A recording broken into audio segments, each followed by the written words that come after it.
The autumn road wound through the hills like a ribbon of packed earth and memory, and along it walked a figure that seemed both ancient and ageless. Gandalf the Grey moved with the steady pace of one who has walked more miles than most mortals could imagine, his tall staff tapping a rhythm against the stones. His grey robes, weathered by countless journeys, swayed with each step, and his pointed hat sat at a comfortable angle that suggested he cared little for appearances and much for practicality. A wisp of smoke curled from the pipe clenched between his teeth, sweet and fragrant, carrying the scent of distant lands. The wizard had been traveling for weeks, following paths that even he could not fully explain. Sometimes the road called to him, whispering of places that needed a kind word or a bit of encouragement. Other times it was merely restlessness, the knowledge that standing still meant missing something important happening elsewhere in Middle-earth. Today, however, was different. Today he followed a feeling, a quiet certainty that somewhere ahead someone needed what only a wandering wizard could provide. The hills began to level out as afternoon stretched toward evening. The air held that particular crispness that comes in late autumn when the world prepares itself for winter's long sleep. Leaves of gold and crimson and amber carpeted the ground, crunching satisfyingly beneath his boots. It was a small place. Perhaps 40 buildings clustered around a central square. Smoke rose from chimneys, thin and uncertain, like the village itself was unsure whether it had the right to exist. The buildings were old, built in the sturdy manner of northern folk, with stone foundations and timber frames, but even from this distance Gandalf could see the signs of neglect. Roofs sagged here and there, wanting repair. Fences leaned at tired angles. Gardens that should have been bursting with the last of the autumn harvest looked sparse and discouraged. Yet there was life here. Gandalf could hear the distant sounds of a hammer ringing against an anvil, the bark of a dog, the call of a mother to her children. Lights began to appear in windows as the afternoon faded, small golden squares that pushed back against the gathering dusk. The wizard made his way down the hill and along the village's main road. A few folk were still about, finishing the day's work. A woman swept her doorstep, pausing to watch him pass with curious eyes. 2 men carried a heavy beam between them, their faces lined with effort and age. One of the children, a girl of perhaps 8 years with braided brown hair, stopped to stare at Gandalf. Her eyes went wide at the sight of his staff, his robes, his magnificent beard that seemed to hold entire stories in its silver strands. The woman who'd been sweeping came to her doorway, wiping her hands on her apron.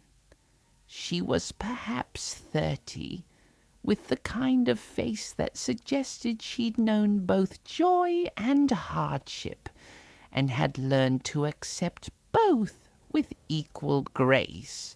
Gandalf touched the brim of his hat in greeting, his eyes twinkling with warmth. "Good evening, good wife.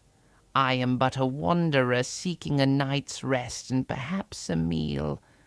Might your village have an inn?" Ah, that we do," she replied, relaxing slightly. "The sleepy badger down the lane and around the corner. Mistress Bella runs it. Tell her that Meg sent you, and she'll treat you fair. My thanks, Meg, Gandalf said, inclining his head. And might I say your daughter has excellent manners, staring at strangers with such polite intensity. The little girl blushed and hid behind her mother's skirts, peeking out with one eye. Meg smiled, the expression transforming her tired face. That's my Emma. She's curious about everything. He continued down the lane, aware of eyes watching from windows and doorways. A village this small would know every face, and a stranger, especially one as distinctive as himself, would be the subject of much discussion over supper tables tonight. Let them wonder. He'd found that mystery often opened more doors than explanation. The sleepy badger proved easy to find. It was a 2-story building, larger than most in the village, with a painted sign showing a rather plump badger curled up in sleep. Warm light spilled from its windows, and the smell of cooking wafted out each time the door opened. Gandalf's stomach rumbled appreciatively. He pushed open the door and stepped into warmth and noise and the particular atmosphere that only a country inn can create. A fire roared in a large stone hearth along one wall. Perhaps a dozen people occupied the common room, seated at rough wooden tables, nursing mugs of ale and talking in the comfortable way of folk who'd known each other all their lives. The conversation paused as Gandalf entered, heads turning to study the newcomer. Behind the bar stood a woman of middle years, broad-shouldered and capable-looking, with greying hair pulled back in a practical bun. Her eyes were sharp but not unkind, taking in Gandalf's appearance with the practiced assessment of one who'd learned to judge travellers quickly. "Good evening," she said, her voice carrying easily across the room. "Welcome to the Sleepy Badger. I'm Bella, and I run this establishment. What can I do for you?" "Good evening, Mistress Bella," Gandalf replied, moving toward the bar. "Meg, who I met on the lane, suggested your hospitality might extend to a weary traveller. I seek a room for the night, and whatever supper you might have available." Bella's expression softened at the mention of Meg. "Any friend of Meg's is welcome here. As it happens, I've a room free. 2nd floor faces the square. Quiet enough, if you don't mind the rooster that lives next door. He's got opinions about when morning should start, and they don't always match the sun's. They settled on a price that was fair, perhaps even generous by Gandalf's reckoning." Bella seemed pleased to have a paying guest. She called to a young man who'd been wiping down tables, a lanky fellow of perhaps 20 with friendly eyes. The room proved to be simple but clean.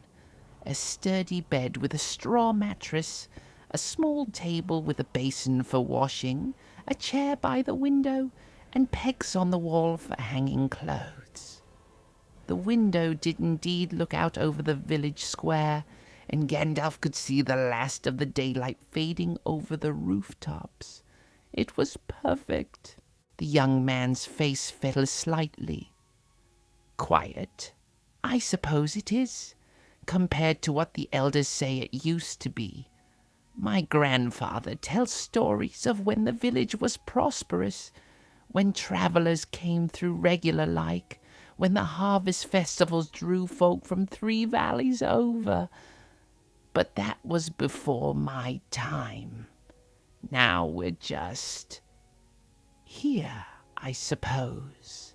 He followed Robin back down to the common room, where Bella had prepared a small table near the fire. The stew arrived in a generous wooden bowl, steam rising with promises of warmth and satisfaction. Gandalf settled into his chair with a contented sigh, laying his staff carefully beside him, and took his first spoonful. It was excellent. Simple, honest food prepared with care. The rabbit was tender, the vegetables cooked just enough to be soft but not mushy, and the broth had been seasoned with herbs that suggested someone knew their craft.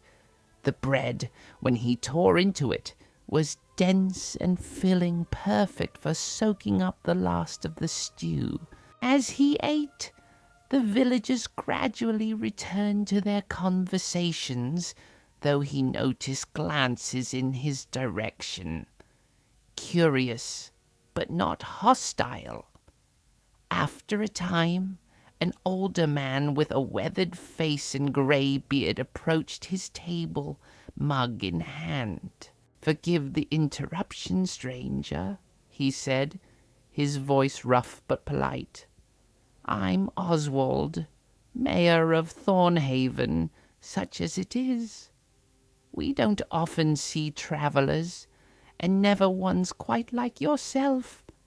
Might I ask what brings you to our corner of the world?" Gandalf gestured to the empty chair across from him. "Please sit.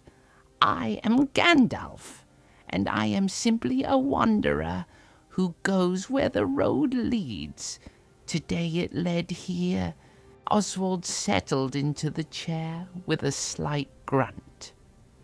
He was perhaps 60, Gandalf guessed, with the kind of solid build that came from a lifetime of physical work.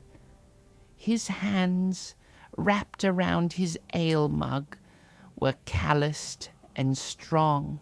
"The tales are often more generous than the truth," Gandalf said with a slight smile. "But yes, I have been called a wizard, though I prefer to think of myself as a friend to those who need one." "Why should it mean anything but good?" Gandalf asked. "I'm simply an old man seeking shelter, and perhaps company for an evening.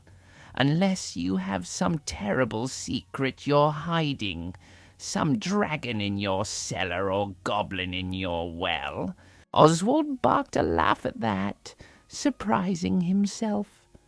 "No dragons, thank the stars. Our troubles are more ordinary.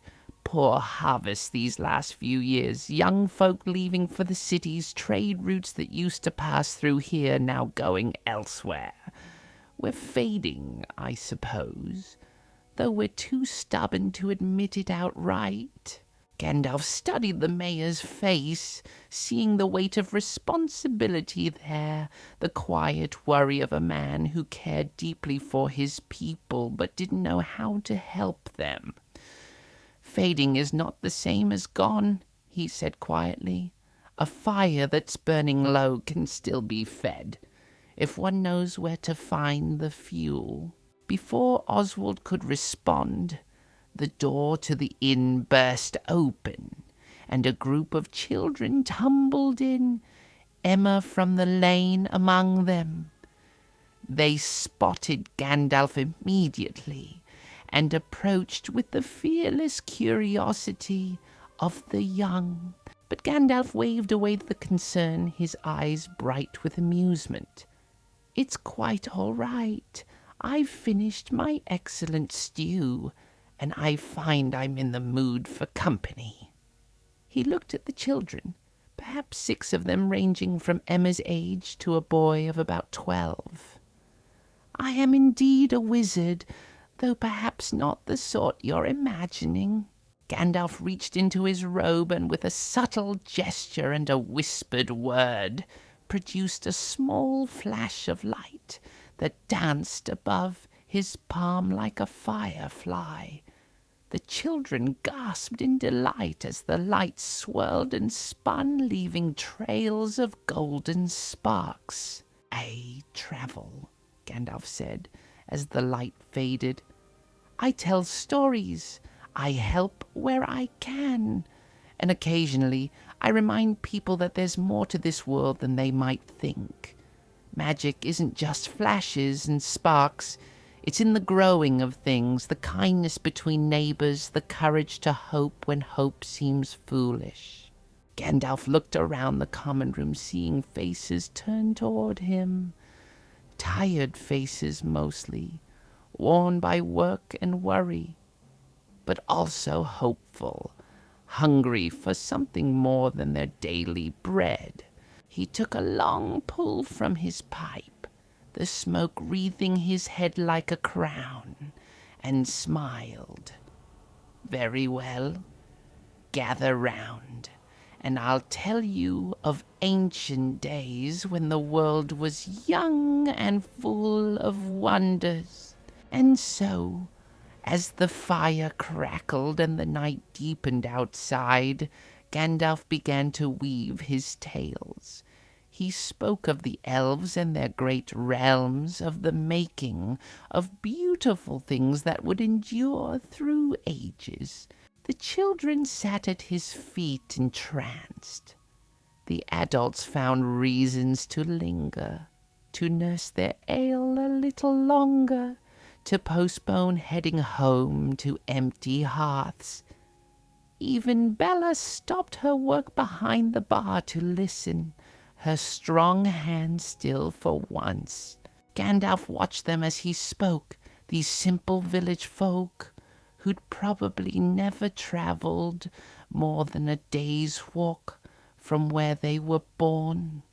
He saw in their faces a hunger for wonder, a desire to believe that the world held more than just the grinding routine of survival. And as he watched, he felt that familiar certainty settle deeper in his bones. This was why he'd come. Not for any great quest or terrible danger, but for this, for these people who needed to remember that they were part of a larger story, that their small lives mattered in the great tapestry of Middle-earth. "My dear Oswald," Gandalf said, his eyes twinkling in the firelight, "I found that the smallest places often hold the greatest surprises. Besides, Mistress Bella's cooking is far too good to leave after just one meal, and so it was decided, though neither of them quite realized it yet. Gandalf would stay in Thornhaven, and in staying he would help kindle a fire that had been banked too long, help these good people remember what they'd forgotten. But that would come later. For now, he climbed the stairs to his small room, settled into the surprisingly comfortable bed, and listened to the quiet sounds of the village settling into sleep. Tomorrow would bring new discoveries. Tonight was for rest. Outside, stars wheeled overhead, ancient and unchanging. And in the sleepy badger, a wizard smiled in the darkness, knowing that sometimes the greatest magic was simply being present when you were needed most. Gandalf woke to the sound of that ambitious rooster Bella had warned him about. The bird had very definite opinions about when dawn should begin, and those opinions differed from the sun's by at least an hour. The wizard lay in bed for a moment, listening to the village slowly come to life around him. The clatter of shutters being opened, the low murmur of voices, the creak of cartwheels on cobblestones. Simple sounds, domestic sounds, the kind that spoke of lives being lived with quiet determination. He rose and performed his morning ablutions, running his fingers through his beard to work out the tangles from sleep. The water in the basin was cold, but refreshing. He dressed in his grey robe, settled his pointed hat on his head at its customary angle, and made his way downstairs. The common room was already bustling with early risers. The smell of porridge and fresh bread filled the air, making Gandalf's stomach rumble appreciatively. Bella was behind the bar, her sleeves rolled up, directing Robin and a young woman who must be her daughter in the morning's work. Bella brought him a bowl of porridge sweetened with honey, a thick slice of bread with butter, and a mug of something hot that smelled of herbs and apples. "Cider," she explained. "Mulled, the way we like it in autumn. Warms you from the inside out." It was delicious. Gandalf ate with appreciation, watching through the window as the village went about its morning routine. He saw a young woman with a basket over her arm heading toward what looked like a market square. A blacksmith opened his forge, the glow of coals already bright in the dim morning light. As he finished his breakfast, an elderly woman entered the inn, moving slowly with the aid of a walking stick. She was small and bent with age, her white hair pulled back in a simple bun, but her eyes were sharp and bright as she scanned the room. Those eyes found Gandalf and stayed there. Gandalf rose courteously, offering her a slight bow. "I am Gandalf, though whether I deserve the title of wizard is a matter of some debate. Please join me." She settled into the chair with a satisfied grunt. "I'm Elspeth. I've lived in Thornhaven for 73 years, which means I've seen just about everything worth seeing, and a good deal that wasn't. Bella, bring me some tea, would you, dear?" Bella complied, rolling her eyes affectionately at the old woman's commanding tone.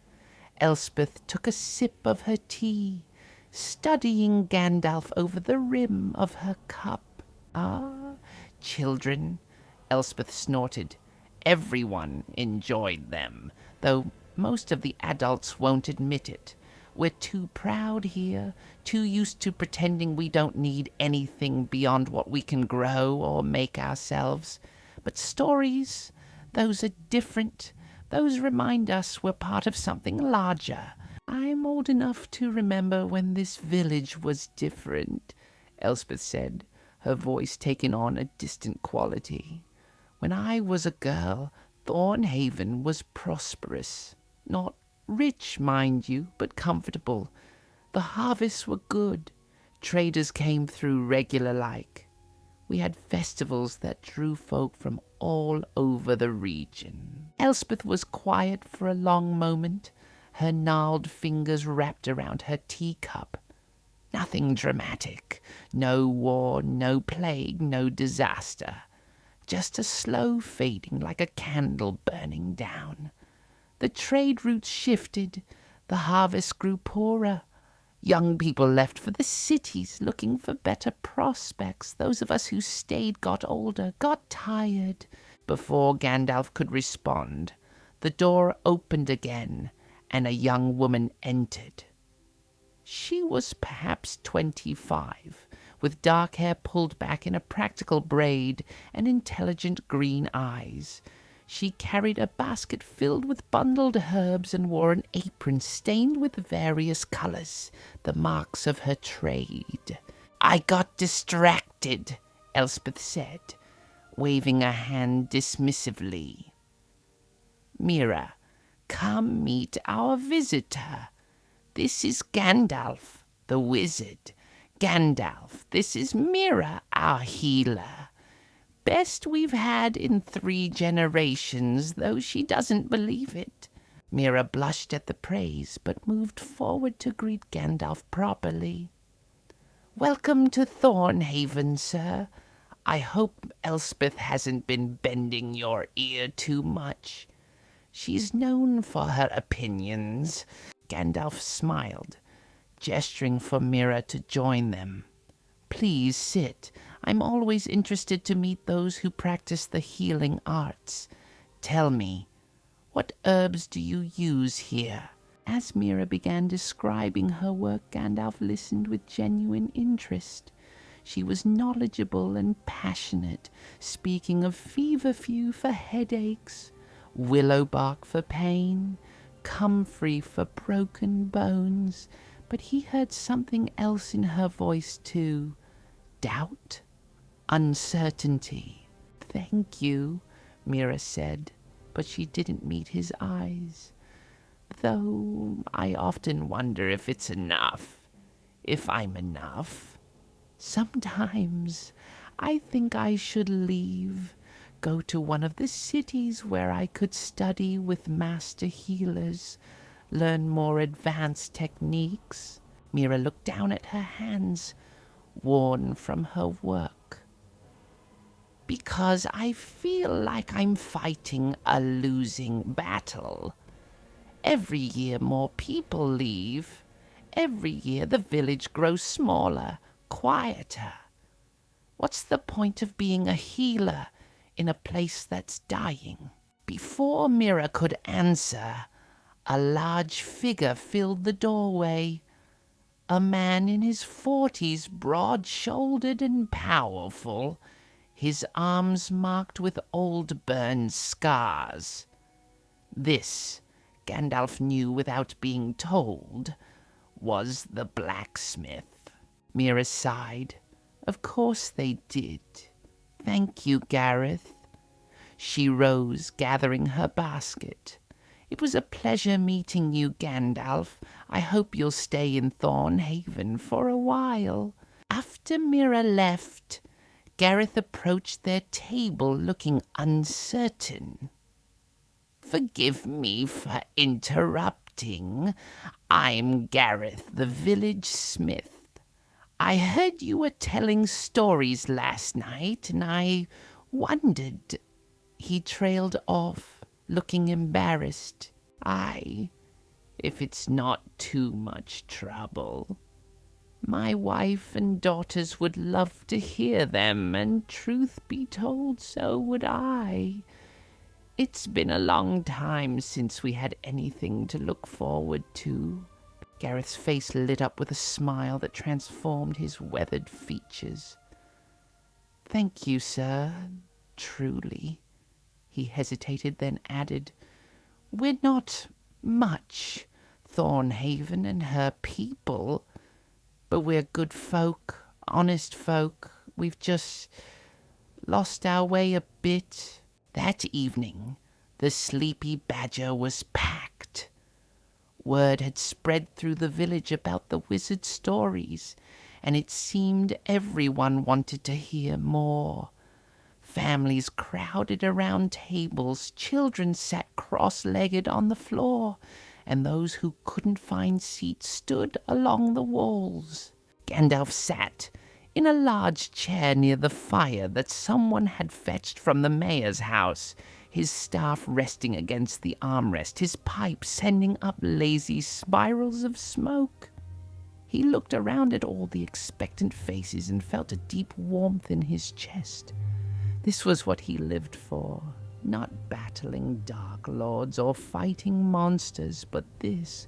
"Tonight," he began, his voice carrying easily through the hushed room, "I will tell you of the elves and of the great beauty they brought into this world."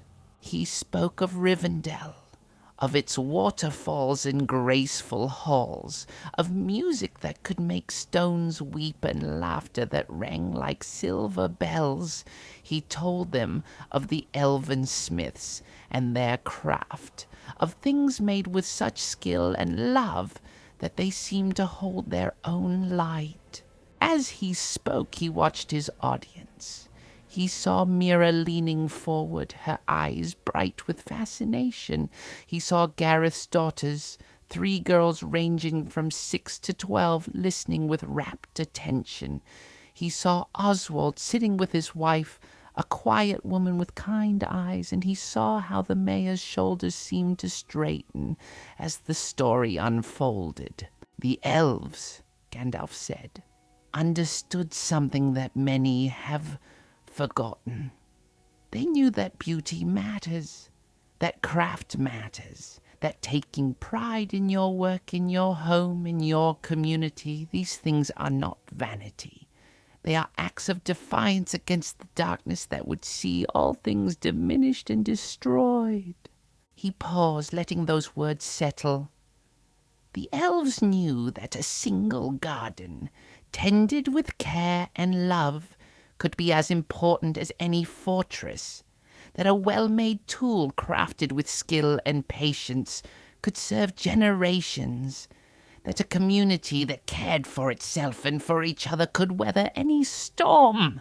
Gandalf continued, telling of how the elves would plant trees knowing they would not see them full grown, how they would begin works that would take decades to complete, all because they believed in the value of creating something that would outlast them. That is their gift to us, Gandalf said. Not just the beautiful things they made, though those are wondrous indeed, but the reminder that our actions echo forward through time, that what we do today, how we tend our gardens, raise our children, treat our neighbors, these things matter. They ripple outward in ways we cannot always see. When he finished, the room was silent for a long moment. Then someone began to clap, and soon everyone joined in a warm wave of appreciation that made Bella dab at her eyes with her apron. As the crowd began to disperse, heading home through the autumn night, Gareth approached Gandalf. The big smith seemed to be struggling with something, turning his cap in his scarred hands. "Ah, that story," he said finally, "about the elven smiths and their craft. It made me think about my own work. I've been making horseshoes and nails, simple things, just trying to get by. But I used to take pride in my forge, used to put my whole heart into every piece I made." Gareth shrugged, looking uncomfortable. Seemed pointless. Why put extra effort into a horseshoe when the horse it's for might be sold and gone in a year? Why craft a fine gate when there's no one coming or going to appreciate it? Why does a tree bear fruit when the birds will just eat it and fly away? Gandalf countered gently. Why does the sun rise when clouds might hide it? We do what we do not because we can control all outcomes, but because doing good work is its own reward. Your skill is a gift, Gareth. Using it fully honors that gift. The blacksmith was quiet for a moment, then nodded slowly. "I have a commission," he said. "Old Bert's been after me to make him a new set of tools for his bone setting. I was going to knock them out quick, get them done, and collect my fee. But maybe I should make them properly, the way I used to." After Gareth left, Mira approached, her healer's basket over her arm. She'd been one of the last to leave, clearly waiting for a chance to speak privately. "Your story about the elves," she said, "about how they valued knowledge and passed it down through generations. It made me think. I've been so focused on what I don't know, on all the things I could learn in the cities, that I've forgotten what I do know, what I could teach. There are children in this village who could learn the healing arts, Mira said, warming to her subject.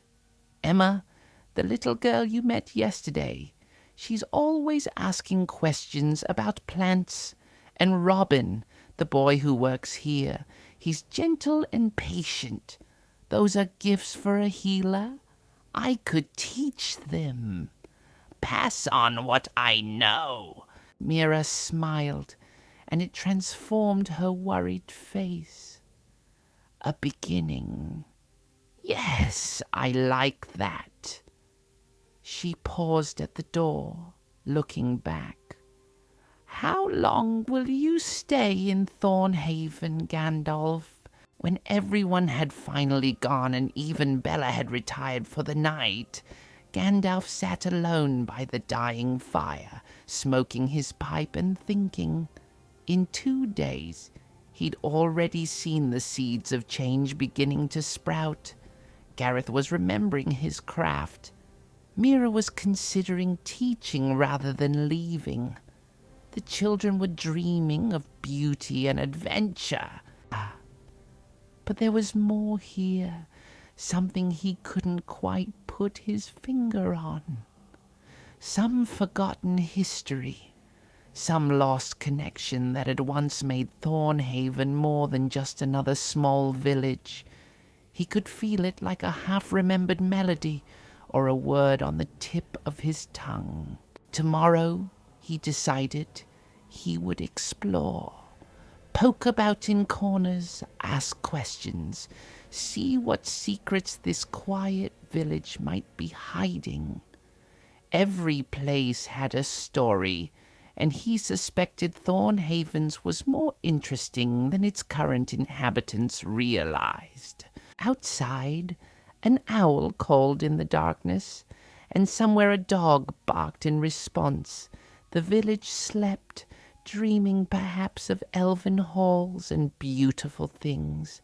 And in the sleepy badger, a wizard smiled to himself, content with the day's work but eager for tomorrow's discoveries.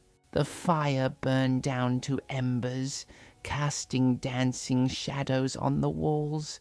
Gandalf's pipe smoke curled and twisted in the dim light, forming shapes that might have been dragons or mountains or ships sailing distant seas, or perhaps they were just smoke after all.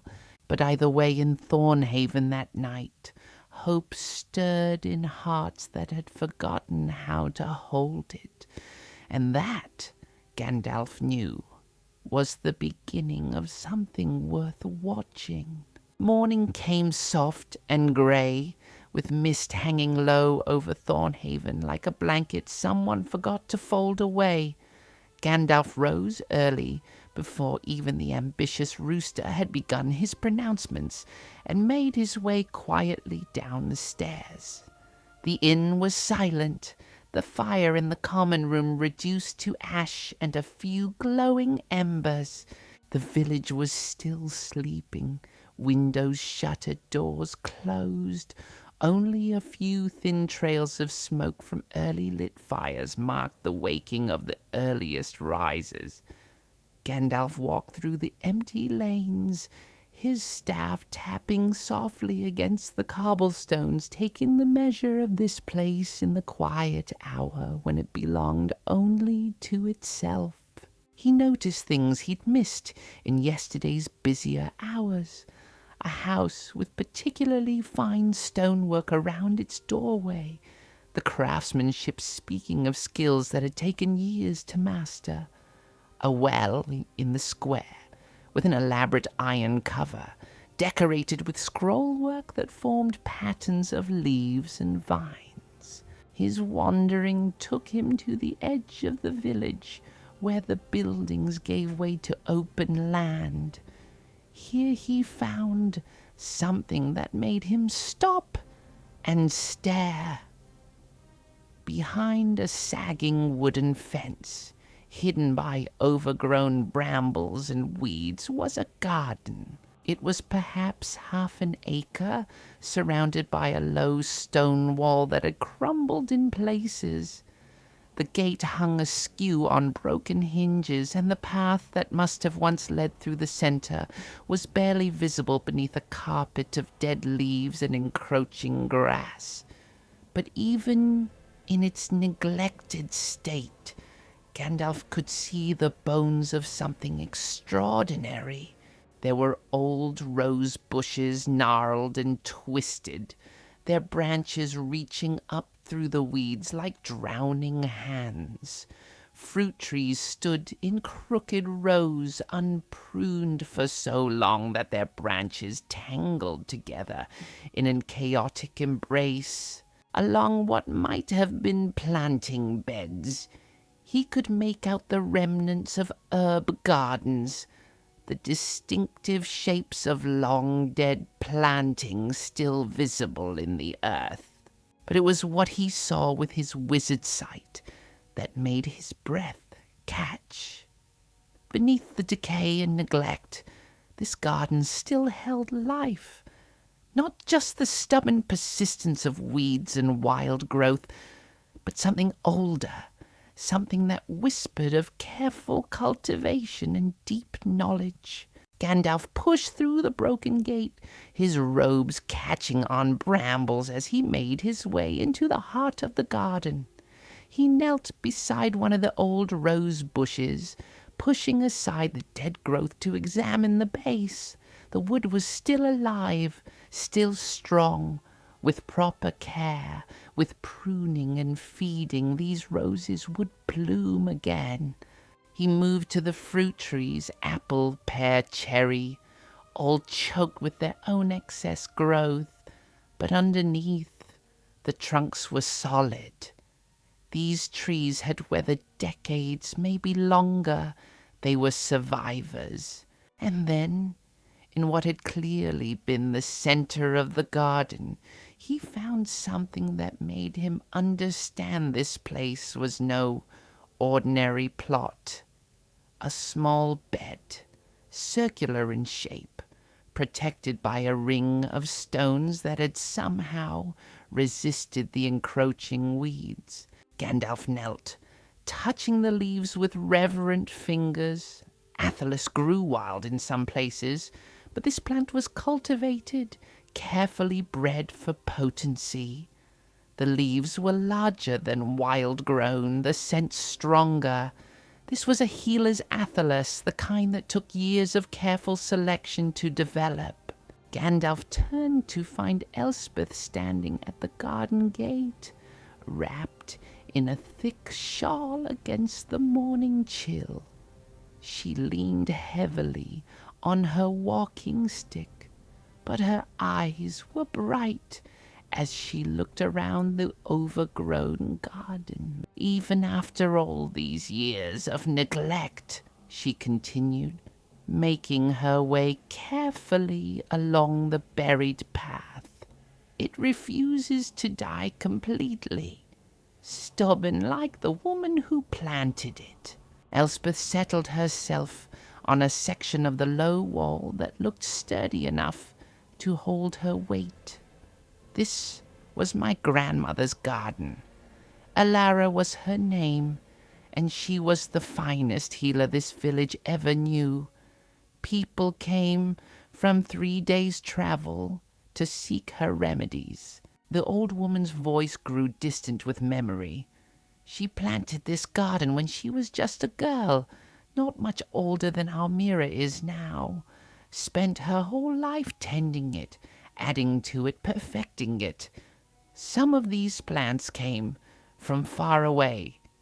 That Athelas there, she got the seeds from a traveling ranger who passed through, 70 years ago now.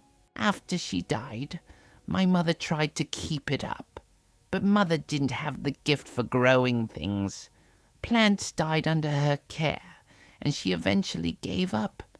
After Mother passed, I thought about restoring it, but I was busy raising my own family, running a household. Time got away from me. Elspeth's voice cracked slightly. Gandalf walked slowly through the garden, his experienced eye cataloguing what he found. There, beneath a tangle of dead vines, was comfrey, its deep roots still alive in the earth. Over there, a patch of feverfew, small white flowers somehow managing to bloom despite the neglect. Chamomile, spreading wild, but still recognizable. Your grandmother knew what she was doing, he said. These aren't just common healing herbs. Some of these are rare. That plant over there, he pointed to a cluster of leaves near the wall, is what the elves call Saragon, ironwort. It grows only in special soil, and it's one of the most powerful fever remedies known. Elspeth's eyes widened. Grandmother used to make a tea from those leaves. I remember her giving it to me when I had the burning sickness as a child. I was near death, but that tea brought me back. Gandalf continued his exploration, pushing aside brambles, uncovering forgotten treasures. He found mint that had spread into a thick carpet, its scent rising sharp and clean when he crushed a leaf. Lavender, woody and neglected, but still fragrant. Sage, thyme, rosemary, all the common herbs, but also unusual ones. Elspeth, he said, turning to face her, your grandmother didn't just plant a healing garden. She planted a repository of knowledge. Some of these plants are Elvish stock. Do you know how rare that is? How precious? The old woman shook her head slowly. I knew grandmother had connections, people who passed through and shared things with her, but I never realized. I never understood how special this place was. It still is, Gandalf said firmly. Neglected, yes, overgrown, certainly, but not dead, not lost. This garden could be restored, Elspeth. All it needs is care and knowledge and time. But who? Elspeth asked, her voice heavy with doubt. Who has the knowledge? Who has the time? I'm too old. My hands shake too much for delicate work. She has the knowledge, or at least the foundation for it, Gandalf said. And more importantly, she has the gift. I can see it in how she talks about her work, how her face lights up when she discusses healing. This garden could be her legacy, just as it was your grandmother's. Then it's fortunate we're not going anywhere, Gandalf said with a smile. And it's even more fortunate that this village is full of people who, I suspect, are hungry for a purpose. Before Elspeth could respond, they heard voices approaching. Gandalf looked up to see a small group coming through the morning mist. Mira was leading them, her healer's basket over her arm, followed by Emma and several other children, and behind them, looking curious, Robin from the inn. Elspeth, Mira called. Your door was open and you weren't home. We were worried. She stopped short when she saw where they were. The old garden. I'd almost forgotten this place was here. The group pushed through the broken gate, the children immediately spreading out to explore with the fearless curiosity of youth. Mira moved more slowly, her trained eye taking in the overgrown beds, the struggling plants, the hints of order beneath the chaos. This was my great-grandmother's garden, she said softly, kneeling beside the athalas. My mother used to tell me stories about it, how people would come from far away seeking Grandmother Alara's remedies. I always thought they were just stories. They were true, Elspeth said. Every word. And this garden was the heart of her healing practice. These plants, properly tended, could provide remedies for almost any common ailment, and some not so common. You could, Gandalf agreed, but it would be a great deal of work. The weeding alone would take weeks, then pruning, feeding the soil, replanting where things have died. It's not a task for one person. Emma, who'd been exploring with the other children, ran up with something cupped in her small hands. Look, I found strawberries, tiny wild ones growing under the big bush. Grandmother planted those, Elspeth said, her voice thick with emotion. She loved strawberries, said they were proof that the Creator had a sense of humor, making something so beautiful and delicious grow so close to the ground that you had to humble yourself to pick them. More discoveries followed as the children ranged through the garden. Robin found a patch of violets, their heart-shaped leaves distinctive even without flowers. One boy, perhaps 10 years old, called out that he'd found a tree full of late apples, small and tart, but still good. I could teach the children, she said suddenly, about the plants, their uses, how to tend them. Emma's already curious about healing, and the others could learn too.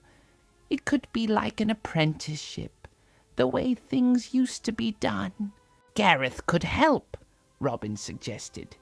He's strong, and he's good with his hands. And my father used to work in gardens before his back gave out. He could advise, at least. I could organize work groups, Elspeth said, straightening up with visible excitement. Get the whole village involved. Make it a community project like the barn raising we used to do when I was young. Gandalf smiled, watching as the energy built, as possibility kindled in their eyes. This was what he'd hoped for. Not that he would do the work himself, but that he would help them see what could be done. Help them find the will to do it. Then let us begin, he said. Not today, perhaps. Today is for planning, for gathering tools and supplies. But soon, before the first frost, we should at least clear the worst of the weeds and protect the most precious plants for winter. They spent the next hour exploring the garden together, Gandalf sharing his knowledge of the plants, Elspeth adding her memories, Mira taking careful notes in a small book she always carried. The children gathered seeds from plants that had gone to seed, carefully storing them in pouches Mira provided. As the morning sun finally broke through the mist, warming the air and burning away the grey, Gandalf found himself standing beside the old Athelas again. He bent down, examining the soil around it, and his fingers encountered something hard. Curious, he brushed away the dirt and dead leaves. Beneath was a stone, flat and smooth, about the size of his hand. He lifted it carefully and turned it over. Gandalf's breath caught. He read the inscription once, twice, 3 times, making sure he understood correctly. Then he looked up at the garden with new eyes, seeing it not just as a place of healing, but as something more, something significant. Gandalf traced the letters with one finger, translating as he went. Here grew friendship between the kindreds. Here was planted hope that endures beyond memory. May those who tend this ground know peace and healing. Elves and men, Gandalf confirmed.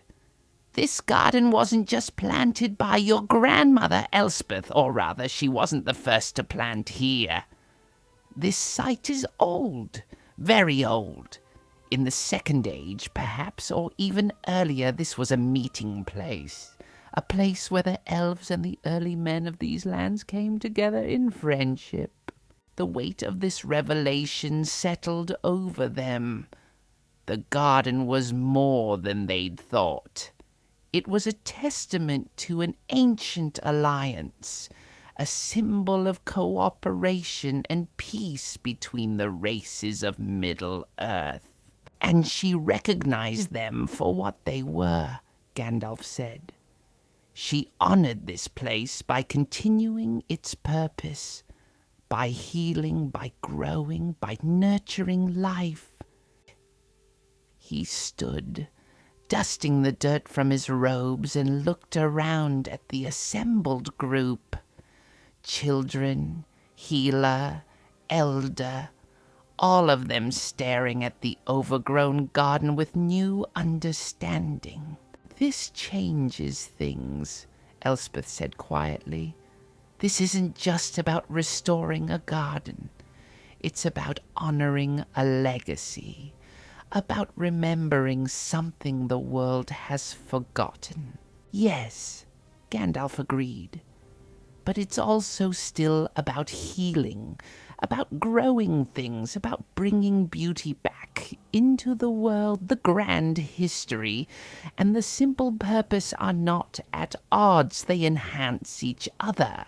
Gandalf knelt down to her level, his eyes twinkling. All gardens are magic, young Emma. They take tiny seeds and make them into food, into medicine, into beauty. They turn sunlight and water and soil into life itself.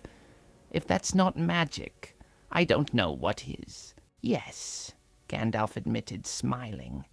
This garden is special. But you know what makes it most special. It's that all of you are here, ready to bring it back to life. The best magic is the kind people work together. As they made their way back toward the village, plans already forming, promises being made about when they'd return to begin the real work, Gandalf lingered for a moment. He looked at the overgrown garden, at the struggling plants, at the Athelas still standing proud in its protected circle.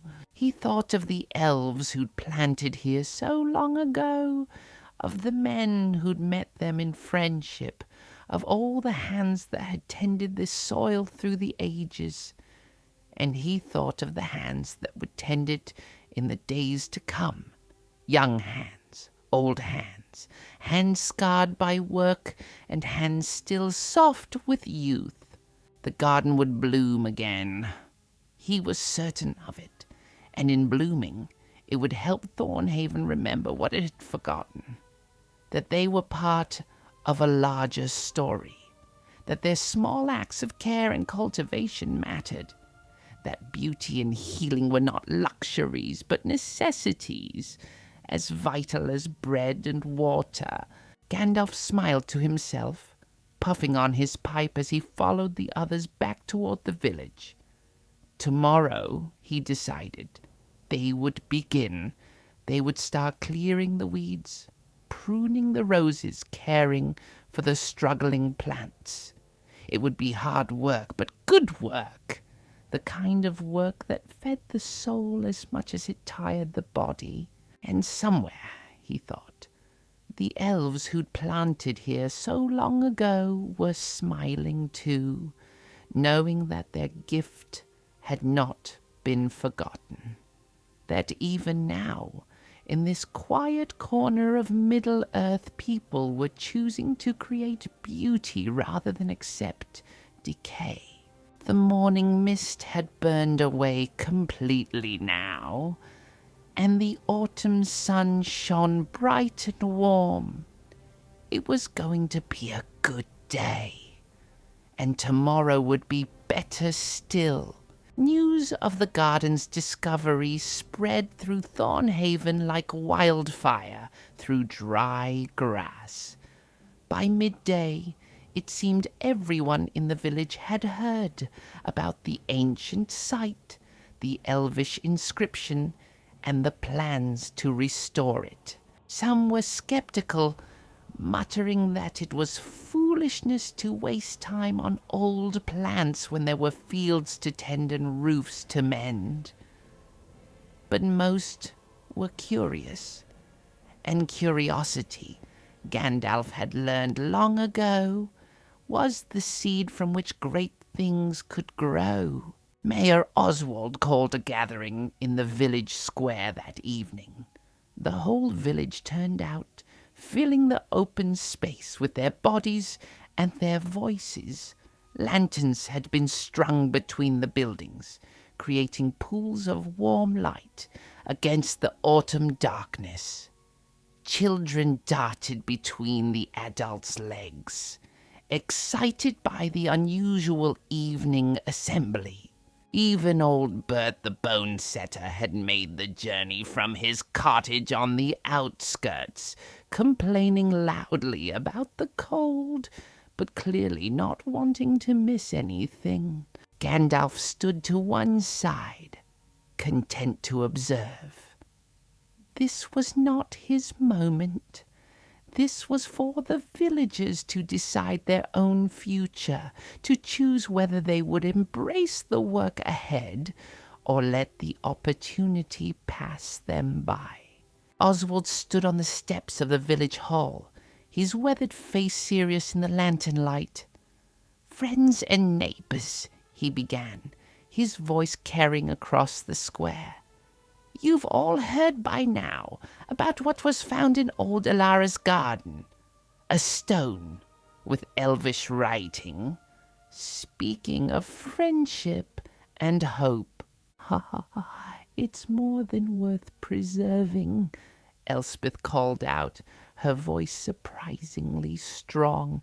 "It's our history, our connection to a time when this village mattered, when we were part of something larger than just surviving harvest to harvest." "But what good is an old garden?" someone shouted from the back. Gandalf recognized the voice as belonging to a farmer named Aldrich, a perpetually worried man who saw problems in every proposal. "We've got enough work with our own plots. Why take on more?" Before anyone could answer, Mira stepped forward. She looked nervous, her hands clutching her healer's basket like a lifeline. But her voice was steady, because some things are worth more than their practical use. That garden contains plants that could help us. Rare healing herbs that my great-grandmother spent her life cultivating. If we restore it, I could teach others about them. We could have our own store of medicines instead of depending on traveling peddlers who charge whatever they like. And it's beautiful," Emma piped up, her young voice clear in the cool air. "Or it could be, if we fixed it up. Don't we deserve to have beautiful things?" Several people chuckled at the girl's earnestness, but Gandalf saw others nodding thoughtfully. The desire for beauty, for something more than mere survival, that lived in every heart even if some had forgotten how to acknowledge it, Gareth the blacksmith cleared his throat, his deep voice rumbling. I've been thinking about what Gandalf said, about craft and pride in our work. We've been getting by, doing just enough for so long that we've forgotten what we're capable of. Maybe this garden could remind us. Work we do together, Robin said, stepping forward to stand beside Mira. Like a barn raising, but for a garden. Everyone pitching in, helping where they can. Oswald raised his hands for quiet. Let's be practical about this. We're heading into winter. What can realistically be done before the ground freezes? Gandalf decided it was time to speak. He stepped forward, and the crowd parted to let him through. If I may, he said, his voice gentle but carrying easily. Winter is actually an excellent time for certain garden tasks. Pruning should be done while the plants sleep. Heavy clearing can happen without disturbing active growth. The wizard's right, said an elderly man Gandalf didn't recognize. I worked in the Lord's garden when I was a boy before my back gave out. Winter pruning is best for roses and fruit trees. Cut away the dead wood, shape them proper, and come spring they'll explode with growth. We could start small, Mira suggested, gaining confidence. Clear the worst of the weeds this autumn. Protect the most vulnerable plants before the frost. Then in spring we can really begin the restoration. I'll keep records, Oswald's wife spoke up. A quiet woman named Grace. She rarely spoke at gatherings, and her contributions surprised everyone. Document what we plant, what works, what doesn't, so the knowledge isn't lost again. The momentum was building. Gandalf could feel it. The initial resistance was giving way to possibility, to the tentative hope that maybe, just maybe, they could do this thing. Hands rose across the square. Not all of them, Gandalf noted. Aldrich kept his arms firmly crossed, and a few others looked skeptical. But the majority favored the project, and that was enough. Then it's decided, Oswald declared. We'll begin this week, weather permitting. Those who want to help, meet at the garden tomorrow after morning chores. Bring gloves and whatever tools you have. We'll organize work groups then. I think, Gandalf said, puffing on his pipe, that your people are capable of far more than they believe. But they needed a reason to find out. This garden gives them that reason. I hope you're right, Oswald said. Then, after a pause, would you come by the hall tomorrow, during the day, before we meet at the garden? There's something I want to show you, old records from the village's early days. If this garden really is as ancient as you say, there might be something in those documents about it. The next morning found Gandalf in the village hall, a modest stone building that served as Oswald's office and the meeting place for village business. The mayor had spread several old books and scrolls across a large table, their pages yellowed with age, some of them barely holding together. These are the oldest records we have, Oswald explained, handling them with careful reverence. Some go back 200 years, maybe more. My predecessor kept them locked away, said they were too fragile for regular use. I'd almost forgotten about them until last night." Gandalf bent over the table, his experienced eyes scanning the faded writing. Much of it was mundane, records of harvests and births and deaths, the everyday documentation of village life.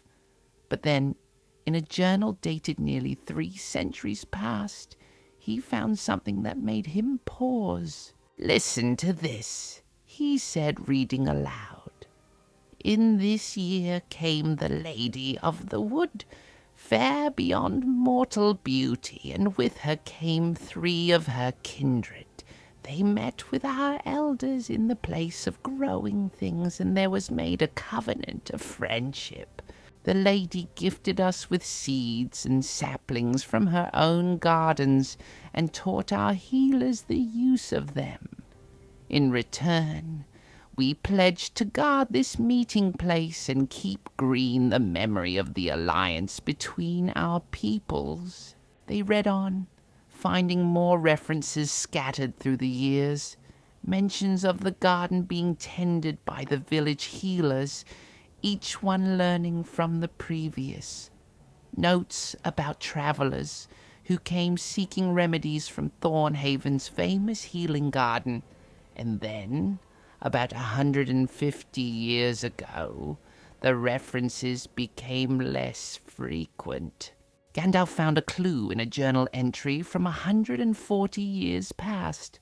The handwriting was shaky, the tone dark. In this year came the sickness. More than half the village perished, including our healer, old Marta, and both her apprentices. The garden lies untended, for none now living know the use of its plants. The knowledge was lost, Gandalf said softly. One generation failed to pass it on, perhaps because death came too quickly, and everything that followed was diminished. Oswald sat down heavily in his chair. We forgot who we were, what we were meant to be.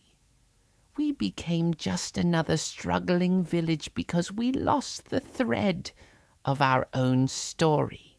But now you've found it again, Gandalf pointed out. The garden survived, waiting for someone to remember. And you have Mira, who has the gift and the will to learn. The knowledge can be rebuilt. For a time, Gandalf agreed. But ultimately, this must be your work, Oswald. Mine is to help you remember, to guide you toward what you need to discover. But I cannot stay forever. The road always calls me onward eventually. That afternoon, true to his word, Oswald appeared at the garden with what seemed like half the village. Some came with tools, others with baskets for hauling away debris, and still others simply with willing hands and curious hearts. Gandalf organized them into groups. The strongest, including Gareth and several other men, would tackle the heavy clearing, cutting back the worst of the overgrown brambles and hauling away dead wood. Another group, led by the old gardener who'd spoken up at the meeting, would begin the delicate work of pruning the fruit trees and roses. Mira and Elspeth would oversee the identification and protection of valuable plants, marking them with stakes so they wouldn't be accidentally damaged. The children, including Emma and her friends, were given the task of clearing leaves and light debris, gathering them into piles for composting. They attacked the work with enthusiastic energy, turning it into a game of who could fill their basket fastest. As the work began, something remarkable happened.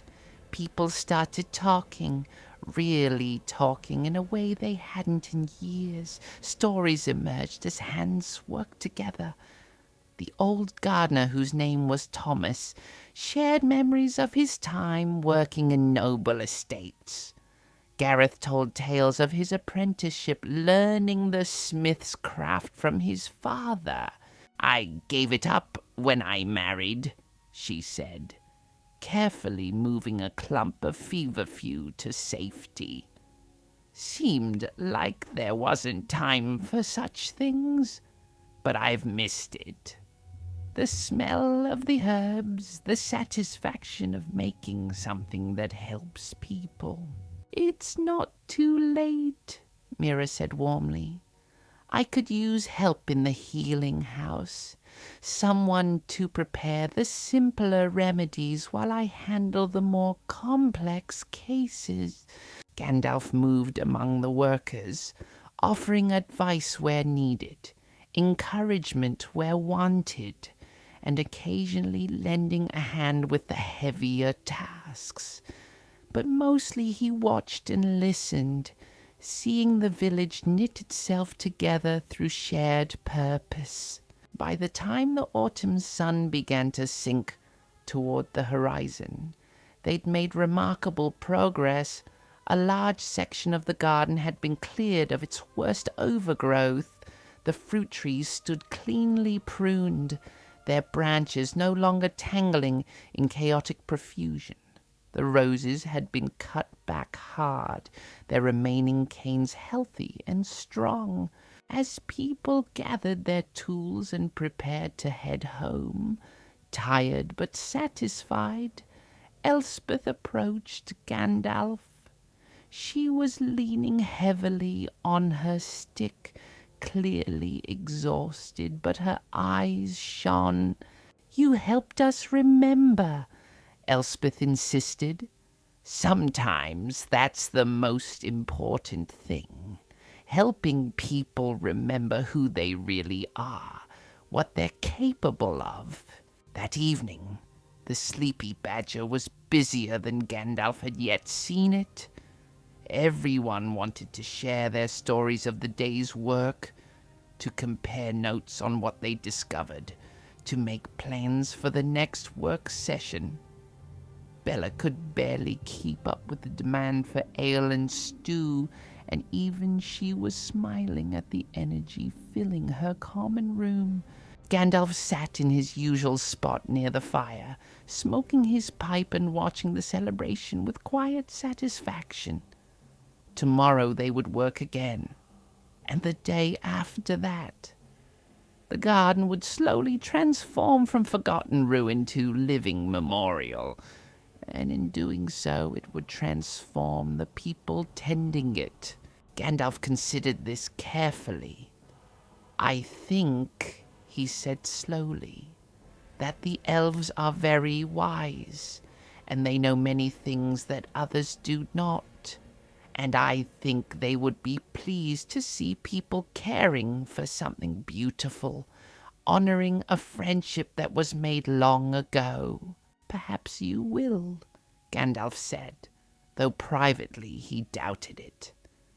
The elves were fading from Middle-earth, spending more time in their own realms, less time walking among men. But there was no need to burden a child with such knowledge. "But even if she doesn't return, the garden is her gift to you. The people are different tonight," Oswald observed. "Can you feel it? There's something in the air. Hope, maybe. Or purpose. Something we've been missing for a long time. Will you tell us another story tonight?" Oswald asked. "About the elves, perhaps? Now that we know they were actually here, I think people would love to hear more about them." And so, as the fire burned low and the autumn wind whispered outside, Gandalf told them tales of the elder days. He spoke of the great elven kingdoms, of the beauty they created, of their love for all growing things. The villagers listened, enraptured, and Gandalf could see them beginning to understand their place in that larger story. They were not just a forgotten village struggling to survive. They were heirs to a legacy of friendship and cooperation, guardians of a gift given in trust. When the last tale was told and the crowd began to disperse, Gandalf remained by the fire, thinking about the days ahead. There was still much to do. The garden would need months of work before it was truly restored. The knowledge had to be rebuilt, piece by piece. And winter was coming, with all its challenges, because its people had remembered something essential, that they were stronger together than apart, that beauty was worth fighting for, and that even the smallest acts of care and cultivation could echo through the ages. Outside, the stars wheeled overhead, ancient and constant, and in Thornhaven, in a garden that had waited long years for hands to tend it once more, seeds of hope were taking root. The restoration of the garden became the heart around which Thornhaven's autumn revolved. Each day brought new workers, new discoveries, new reasons for people to gather together in common purpose. What had begun as a simple cleaning project evolved into something far greater, a reclamation not just of land but of community itself. Gandalf watched it unfold with the pleased satisfaction of a gardener watching seeds sprout. He offered guidance when asked, shared his knowledge freely, but was careful never to direct too much. This had to be their work, their accomplishment, or it would mean nothing in the end. Gareth's forge became a hub of activity. True to his word, the blacksmith had begun crafting proper tools for the garden work, but something had changed in how he approached the task. Instead of simply hammering out functional implements, he was taking his time, adding small decorative touches, ensuring each tool was balanced perfectly for its purpose. Gandalf visited the forge one morning to find Gareth holding a newly finished spade up to the light, examining it critically. The handle was smooth ash, shaped to fit a hand comfortably. The blade was tempered steel, sharpened to a fine edge, with a subtle pattern worked into the metal. The blacksmith set the tool aside carefully. "I've been thinking about what you said, about the elven smiths and their craft, about putting your whole heart into the work, not because someone demands it, but because the work itself deserves your best effort." He gestured around the forge, where several other tools hung waiting for completion. Hoes with gracefully curved blades, pruning shears with handles wrapped in leather for comfort, even a wheelbarrow with iron fittings that had been decorated with leaf patterns. "My father taught me the craft," Gareth continued, "but he died before he could teach me the why of it. I've been making things for 20 years, just getting by, doing what needed doing. But I'd forgotten that smith work can be more than just functional. It can be beautiful." The tools weren't the only things being crafted with new attention. Bella, at the Sleepy Badger, had taken to baking special herb breads, working with Mira to incorporate plants from the garden into her recipes. Rosemary bread became a favorite, its savory scent filling the inn each morning. She experimented with lavender in sweet cakes, mint in biscuits, even calendula petals mixed into butter for a golden spread that was as beautiful as it was tasty. Food is healing too, Bella explained to Gandalf as she kneaded dough one afternoon. Maybe not in the same way as Mira's medicines, but good food, made with care, that nourishes more than just the body. The village carpenter, a lean man named Edmund, began repairing the garden's fence and gate. But he didn't stop at simple repairs. He carved the gate posts with designs of leaves and flowers, creating an entrance that was worthy of what lay beyond. His children helped, learning the craft at his side, their small hands guided by his experienced ones. "I am teaching them properly," Edmund told Gandalf. "Not just how to cut and join wood, but how to see the grain, how to let the wood tell you what it wants to be. Skills like that shouldn't be lost." In Mira's healing house, a small cottage near the village square, changes were happening too.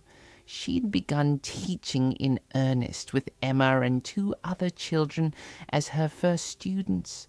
They met each afternoon, learning to identify plants, understand their properties, prepare simple remedies. Gandalf stopped by one day to find Mira demonstrating how to make a salve for minor burns. Emma and the other children, a boy named Peter and a girl named Sarah, watched with intense concentration as Mira explained each step. "The key is patience," Mira was saying. "You can't rush healing. The herbs need time to infuse the oil properly. If you heat it too fast, you destroy the properties you're trying to preserve." Mira laughed. "Exactly like that. Healing is a lot like cooking. You need to understand your ingredients, treat them with respect, and give them time to work." Grace, Oswald's wife, had joined the lessons too. She sat in the corner, her hands busy with grinding dried herbs while her ears absorbed every word. Gandalf could see the transformation in her. The quiet, anxious woman he'd first met was being replaced by someone more confident, more engaged with the world around her. "I'd forgotten how much I loved this," Grace confided to Gandalf during a break in the lesson. "Working with plants, seeing how they can help people. I thought that part of my life was over, but Mira's given me a chance to reclaim it." Even old Thomas, the former gardener with the bad back, had found new purpose. He couldn't do heavy labor, but his knowledge was invaluable. He spent hours in the garden, teaching others how to prune properly, how to understand what each plant needed, how to read the soil and the season. "It's all about observation," he explained to a group gathered around him one afternoon. "You watch how a plant grows, where it's happy, where it struggles. Then you work with its nature, not against it.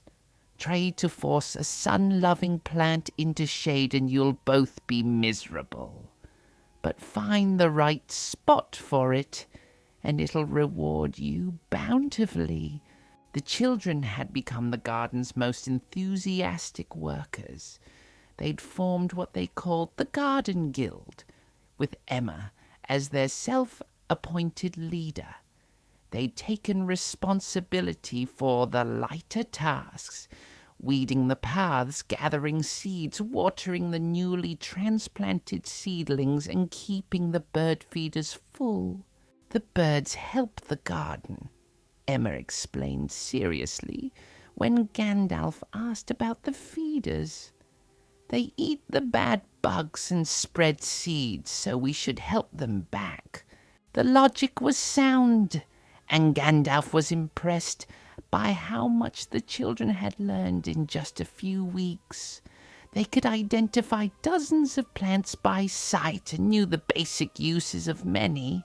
More importantly, they developed a genuine love for the work, treating the garden as their special place. As autumn deepened and the first frosts began to threaten, the pace of work intensified. Tender plants needed protection. Mulch had to be spread. Final pruning had to be completed before winter truly set in. But the village rose to the challenge, organizing work parties that accomplished in hours what would have taken days for a single person. One particularly cold afternoon, Gandalf stood at the edge of the garden watching 20 villagers work together like a well-rehearsed dance. Gareth and the other strong men were digging trenches for drainage. Mira and her students were carefully moving sensitive plants into cold frames that Edmund had built. Thomas was directing the mulching operation, ensuring each plant received the protection it needed. Even Aldrich, the skeptical farmer, had shown up with a cartload of well-rotted manure for enriching the soil. "I still think you're all mad," Aldrich grumbled, but he was spreading the manure with careful attention to Thomas's instructions. "Spending all this time on flowers and herbs when there's real work to be done."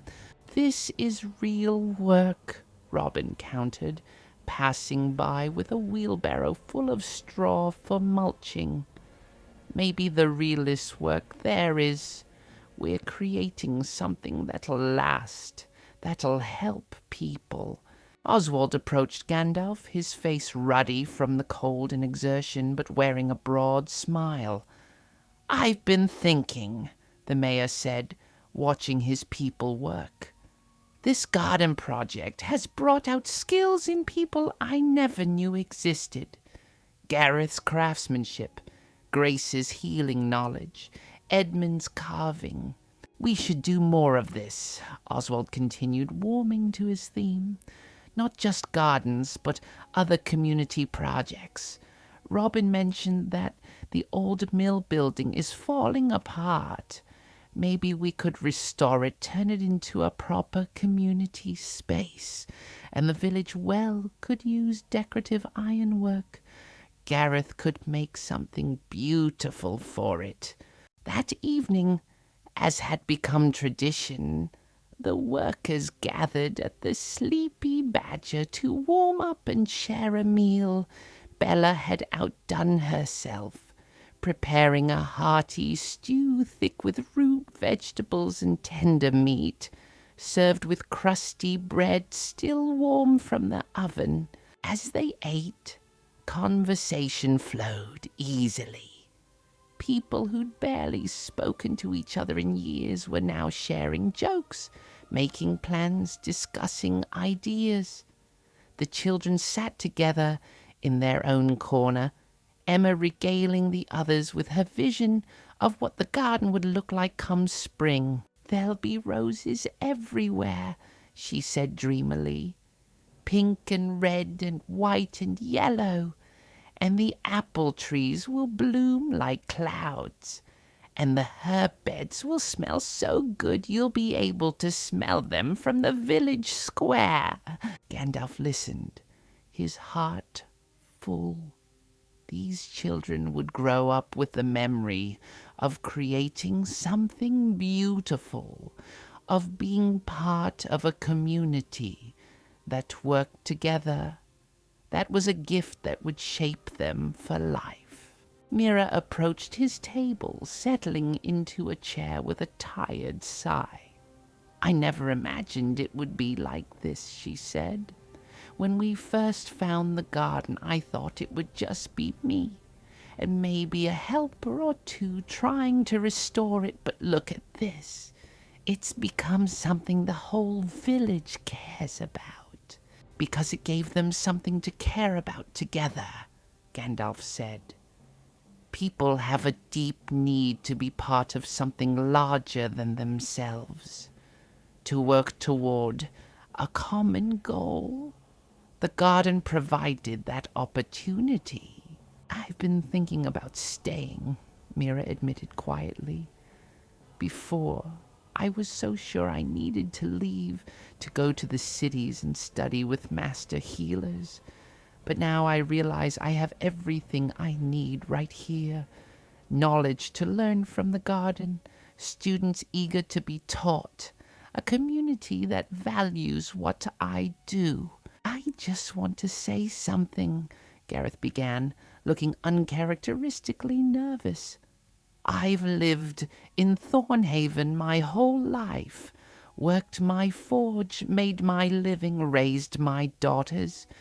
But I'd never felt truly proud of this place until now. Not because there was anything wrong with us, but because we'd forgotten what made us special." He paused, gathering his thoughts. "This garden, this work we're doing together, it's reminded me that we're capable of more than just getting by. We can create beauty. We can honor our history. We can work together to build something that'll last beyond our lifetimes. So, I want to thank Gandalf," Gareth continued, raising his mug, "for helping us remember who we are. And I want to thank all of you for proving that Thornhaven isn't a dying village. We're very much alive." Mugs were raised and clinked together. Bella wiped tears from her eyes with her apron. Even Aldrich, sitting in his corner, was nodding, and might have been smiling just a little. Gandalf raised his own mug, though he said nothing. This was their moment, their triumph. He was merely the catalyst, the spark that had ignited a fire already waiting to burn. Later, as the gathering broke up and people headed home through the cold night, Elspeth lingered behind. She approached Gandalf's table slowly, leaning heavily on her stick. "I'm old enough to know that nothing lasts forever," she said without preamble. "You'll leave eventually. The enthusiasm will fade. Winter will be hard. Some people will lose interest. But something's changed here," Elspeth continued. "Something fundamental. We've remembered that we matter, that our small acts of care and creation are worthwhile. Even if the garden fails, even if half of what we plant dies, we'll still have learned something precious. Ah, that we're not alone," Elspeth said simply. "That together we're stronger than any of us are apart. That's a lesson worth learning, even if it costs us a winter's worth of work." She patted Gandalf's hand with her gnarled fingers, then made her slow way toward the door. Robin jumped up to help her, offering his arm, and she accepted with a grateful nod. Gandalf sat alone by the dying fire, smoking his pipe and watching the embers glow. In a few weeks, winter would truly arrive. The work in the garden would slow, though not stop entirely. There would be setbacks and challenges ahead, but the foundation had been laid. Skills had been remembered and shared. Community had been rebuilt, and that, Gandalf knew, would carry them through whatever difficulties lay ahead. Outside, the first snow of the season began to fall, light flakes that melted as soon as they touched the ground. But more would follow. Winter was coming, with all its tests and trials. The idea came from an unexpected source. It was young Emma who first suggested it, in that direct way children have of stating what seems obvious to them, but revolutionary to adults. "We should have a festival," she announced one afternoon in the garden. She was helping Mira plant bulbs for spring, her small hands carefully placing each one in its hole and covering it with soil. Like the old harvest festivals Elspeth talks about, we could show everyone what we've done here. "But that's the point," Emma insisted with the absolute certainty of youth. "We could show people from other villages what we've accomplished. Let them see that Thornhaven is special again." The idea, once planted, grew with surprising speed. By that evening it had spread through the village like morning glory vines.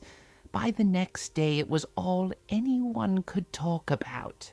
And by the end of the week, despite Oswald's cautious concern about taking on too much, the village had committed to hosting an autumn festival. "We're absolutely mad," Oswald said to Gandalf, but he was smiling as he said it. The garden restoration was ambitious enough. Now we're planning to host the entire region. "Madness and ambition are close cousins," Gandalf replied, his eyes twinkling. "And I've found that a little madness makes life far more interesting." The festival was set for 3 weeks hence, giving them just enough time to prepare. It would be a celebration of the harvest, yes, but more importantly, a celebration of Thornhaven's revival. An announcement to their neighbors that this village was no longer fading into obscurity. The preparations consumed the village. Bella and the other women who enjoyed cooking began planning a feast. Gareth started crafting decorative ironwork to hang around the square. Edmund and his apprentices built a small stage for performances. The children, organized by Emma into various committees, took charge of decorations and games. Mira and Grace prepared special remedies and salves to give as gifts to visitors. Elegant preparations in small jars, sealed with wax and labeled in Grace's careful handwriting. Each jar bore a simple design, a pressed flower or herb from the garden itself. Gandalf found himself drafted into the preparations, though he didn't mind. He helped plan the entertainment, suggesting songs and stories that would appeal to a wide audience. He also, at Emma's request, promised to provide some special effects for the evening celebrations. As the day approached, invitations went out to neighboring villages and settlements. Some were delivered by Robin and the other young people, who traveled to nearby towns with carefully written notices. Others were carried by traders and travelers passing through. The response exceeded their wildest hopes. Acceptances came back from 7 different communities. The Merchants' Guild from a town 2 days north sent word they'd be sending representatives. Even a minor noble, Lord Ashford, who owned lands in the region, indicated he might attend if his schedule permitted. "Then he's a fool not worth impressing," Gandalf said calmly. "But I suspect he'll be charmed. There's something irresistible about genuine enthusiasm and honest effort." The night before the festival, the village barely slept. Final preparations stretched late into the evening. The square was transformed with garlands of autumn leaves and late-blooming flowers from the garden. Tables were set up for the feast. Lanterns were hung from every available post and beam. Gandalf stayed up with a small group doing the final touches. He helped Edmund hang the last of the lanterns, their warm light casting dancing shadows across the square. He watched as Bella and her helpers arranged the feast tables, covering them with cloths and setting out wooden bowls and cups. The garden itself had been prepared for visitors. The paths had been freshly swept and marked with small lanterns. Signs made by the children identified plants and explained their uses. At the garden's heart, near the Athelas bed, a new marker stood. As dawn broke on the festival day, Thornhaven was ready. The weather cooperated beautifully, providing a crisp, clear autumn morning that promised a perfect day. The sky was that particular shade of blue that only comes in autumn, deep and bright, and the air smelled of wood smoke and baking bread. The first visitors arrived before midday. A group from Millbrook, a village to the east, came with wide eyes and curious expressions.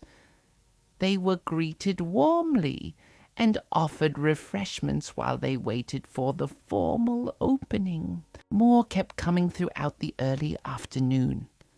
Families from the surrounding farms, traders who'd heard about the event, craftspeople curious about Thornhaven's revival. By the time Oswald stood on the stage to officially open the festival, nearly 200 people filled the square. "Friends and neighbors," Oswald began, his voice carrying across the crowd. "Welcome to Thornhaven. Many of you remember when our village was prosperous, when we were known throughout the region for our hospitality and our healing garden. Then we fell on harder times. We forgot who we were, what made us special." He paused, looking around at his fellow villagers. "But sometimes all it takes is one person, one idea, one reminder of what's possible to change everything. A few weeks ago, a traveling wizard came to our village and helped us remember our history, our capabilities, our purpose. Today, we celebrate that remembering," Oswald continued. "We invite you to tour our restored garden, to share in our feast, to enjoy the entertainment we've prepared. But most of all, we invite you to see what's possible when a community decides to honor its past and build its future." The crowd applauded, and the festival officially began. Visitors dispersed to explore the various attractions. Many headed immediately to the garden, where Mira and Thomas led guided tours. Others explored the craftsmen's displays, where Gareth's finest pieces were exhibited alongside Edmund's carved works and examples of the other villagers' skills.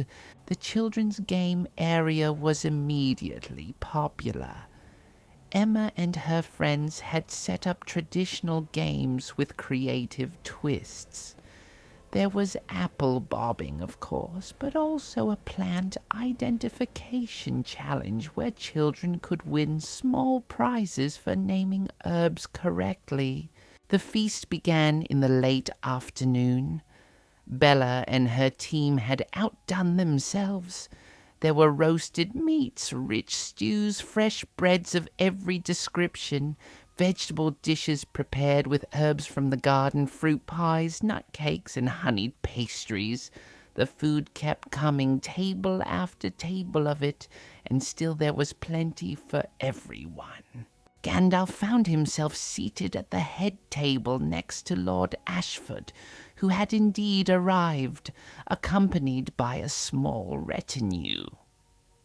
The lord was a man of perhaps 50, well-dressed but not ostentatious, with intelligent eyes that took in everything around him. This is quite remarkable," Lord Ashford said, sampling Bella's rosemary bread with evident approval. "I confess, when I received the invitation, I expected a simple harvest celebration. But this is something more, isn't it? The garden particularly impressed me," the Lord continued. "Your healer, Mira, gave me a tour. She's remarkably knowledgeable. And the story of the Elvish connection, that's fascinating. Do you think it's true?" Lord Ashford leaned back, considering. "That makes this place significant beyond its size. A historical site, really. It should be protected, supported." He paused. "I've been looking for ways to invest in the communities within my lands. Perhaps Thornhaven would be interested in some assistance." "It's sensible," Lord Ashford corrected. "A thriving village benefits everyone. And if you're willing to put in this level of effort, the least I can do is provide some support." He smiled slightly. "Besides, I rather like the idea of being able to tell people I'm patron to a historical Elvish site." As the feast wound down and evening approached, the entertainment began. Local musicians played familiar tunes that had people clapping and tapping their feet. Children performed a small play about the garden's history, with Emma playing the role of the elf lady to great applause. Then Gandalf was called to the stage. He'd prepared several stories for the occasion, tales of heroism and friendship, of small acts that led to great changes. But he also had a surprise planned, something he'd been working on in secret. As he spoke, he began to weave small magics into his words. Lights appeared, dancing above the crowd, forming shapes that illustrated his stories. When he spoke of stars, the air filled with points of light that twinkled and shimmered. The crowd watched in wonder, children and adults alike captivated by the display. It wasn't just the magic that held them, though. That was impressive enough. It was the way Gandalf wove together the stories of old with the story of Thornhaven itself, showing how all things were connected, how the great tales and the small ones were part of the same tapestry. When he finished, the applause was thunderous. People stood cheering and whistling. Gandalf bowed modestly, then gestured to the villagers around him. "The real magic," he said, his voice carrying clearly, "isn't in lights and illusions. It's in what these people have accomplished. A few weeks ago, they were a village without hope, without purpose. Today they're a community that's reclaimed its history and is building its future. That's magic worth celebrating." As full night fell, lanterns and torches were lit throughout the square and garden. The scene became something from a dream, Warm light and deep shadows, the smell of autumn and wood smoke, the sound of laughter and music. Dancing began in the square, simple folk dances that everyone knew or could quickly learn. "More than all right," she said, wiping her eyes. "I'm overwhelmed. I never thought I'd see this again. Thornhaven alive, vibrant, full of joy. It's like stepping back in time to when I was young." They sat in comfortable silence, watching the festival continue around them. Young couples danced in the square. Children ran in giggling packs, high on excitement and too many sweets. Visitors from other villages mingled with Thornhaven folk, making connections, sharing stories, building relationships that would benefit all of them. As midnight approached and the festival began to wind down, Oswald made his way through the crowd to where Gandalf sat. The mayor looked exhausted but triumphant. "They loved it," he said, settling onto the bench with a grateful sigh. "Every single one of them. Lord Ashford has offered us support. The Merchants Guild wants to establish regular trade with us. 3 families from Millbrook asked about possibly relocating here. This was beyond anything I hoped for. But will it last?" Oswald asked, the worry creeping back into his voice. "Or will this be just a moment, a brief flash before we return to struggling and fading? My name is Daniel.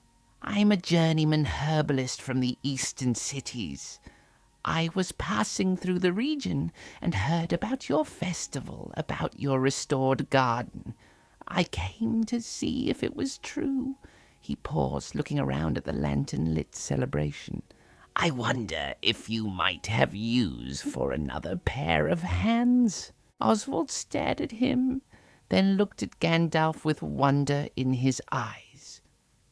"You see," the wizard said softly, "you've created something people want to be part of. That's how it lasts. Not through one grand gesture, but through continuous small choices to keep building, keep growing, keep welcoming new people and new ideas. We'd be honored to have you," Oswald said to Daniel, his voice thick with emotion. "Come, let me introduce you to Mira, our healer. I think you two will have much to discuss." As Oswald led the young man away, Gandalf remained on the bench, puffing contentedly on his pipe. Around him, the festival continued its gentle wind down. The music was softer now, the dancing slower. Parents were collecting tired children. Visitors were making their farewells, promising to return, inviting Thornhaven folk to visit them in return. It had been a perfect day. More than that, it had been a turning point. Thornhaven was no longer a forgotten village struggling to survive. It was a community with purpose, with pride, with a future. And yet, Gandalf felt the familiar stirring in his heart, the call of the road, the knowledge that his work here was nearly done. He'd stayed longer than he usually did, weeks now, watching this transformation unfold. But he couldn't stay forever. Other places needed him. Other people required a gentle nudge toward remembering their own strength. Still, not yet. There was still a bit more he could do. A few more lessons to share, a few more seeds to plant. Winter was coming, and he wanted to see them prepared for it, to make sure the foundation was solid enough to withstand whatever challenges lay ahead. Tomorrow, he decided. tomorrow he would begin preparing them for his eventual departure. But tonight was for celebration, for joy, for savoring this moment of triumph. The last of the music faded away. The final dancers made their way home. The lanterns began to go out one by one, and in the garden the autumn flowers nodded in the gentle night breeze, their scent sweet and hopeful on the air. The morning after the festival dawned cold and grey, with clouds hanging low over Thornhaven like a wool blanket. The square, so alive with celebration just hours before, looked tired and dishevelled. Streamers hung limp in the damp air. Tables stood empty and scattered, the remnants of joy waiting to be cleaned up and put away. But the villagers rose to the task with surprising energy. Despite their late night, people emerged from their homes ready to restore order. They worked together as they had for the garden, making the clean-up into something almost festive in itself. Children gathered decorations while adults dismantled tables and swept the square clean. Gandalf helped where he could, though his mind was elsewhere. During the festival, amid all the celebration, a merchant from the east had pulled him aside with troubling news. Dark rumors were spreading through the wider world, troubles stirring in distant places. It was Oswald who first noticed the change in Gandalf's demeanour. The mayor found him that afternoon in the garden, standing by the Athalas bed, staring at nothing in particular. Gandalf sighed, turning to face the mayor. "I received news yesterday. Nothing concrete, but worrying nonetheless. There are shadows growing in the world beyond your valley. Troubles that may touch even peaceful places like Thornhaven. The kind that come when darkness grows bold," Gandalf said carefully. "I don't wish to frighten you, but I also won't lie. The world is changing. Hard times may be coming." "Then we've wasted our time," Oswald said bitterly. "All this work, all this effort to rebuild, and for what? So we can be swept away when darkness comes?" "No," Gandalf said firmly. "That's exactly the wrong lesson to draw. In hard times, hope matters more, not less. Community matters more, not less.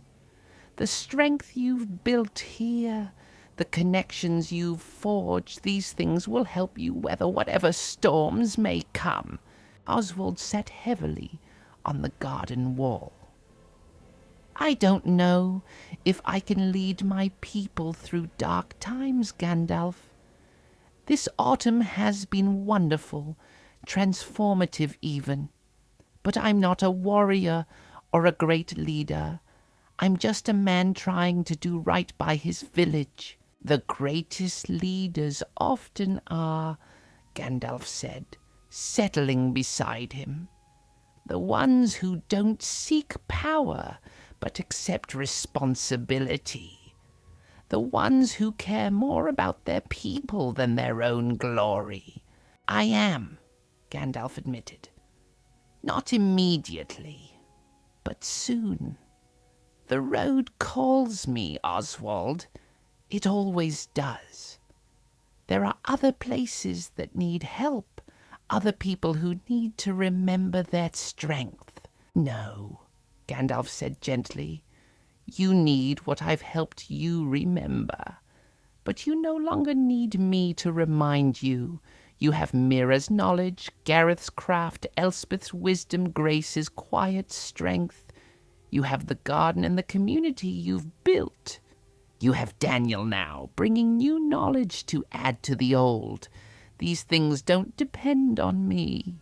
That evening, Gandalf called a meeting at the Sleepy Badger. Not a celebration this time, but a serious gathering. The core group assembled: Oswald and Grace, Mira and Daniel, Gareth and his wife Elspeth, Bella, Edmund, Thomas, and several others who'd become leaders in the restoration work. When they were settled, Gandalf spoke plainly about what he'd learned. He didn't exaggerate or minimize. He simply shared the facts as he knew them. Unrest in distant lands. Darkness growing in places that had long been safe. The possibility that even peaceful villages might face challenges in the years ahead. "You can do what you've already been doing," Gandalf replied. "Build community. Share knowledge, help your neighbors. These things matter more than you know. When dark times come, people need places of hope to turn to. They need to remember that beauty and goodness exist, that kindness and cooperation are possible. Thornhaven can be such a place. The best way to protect yourself is to ensure your neighbors are also strong," Gandalf explained.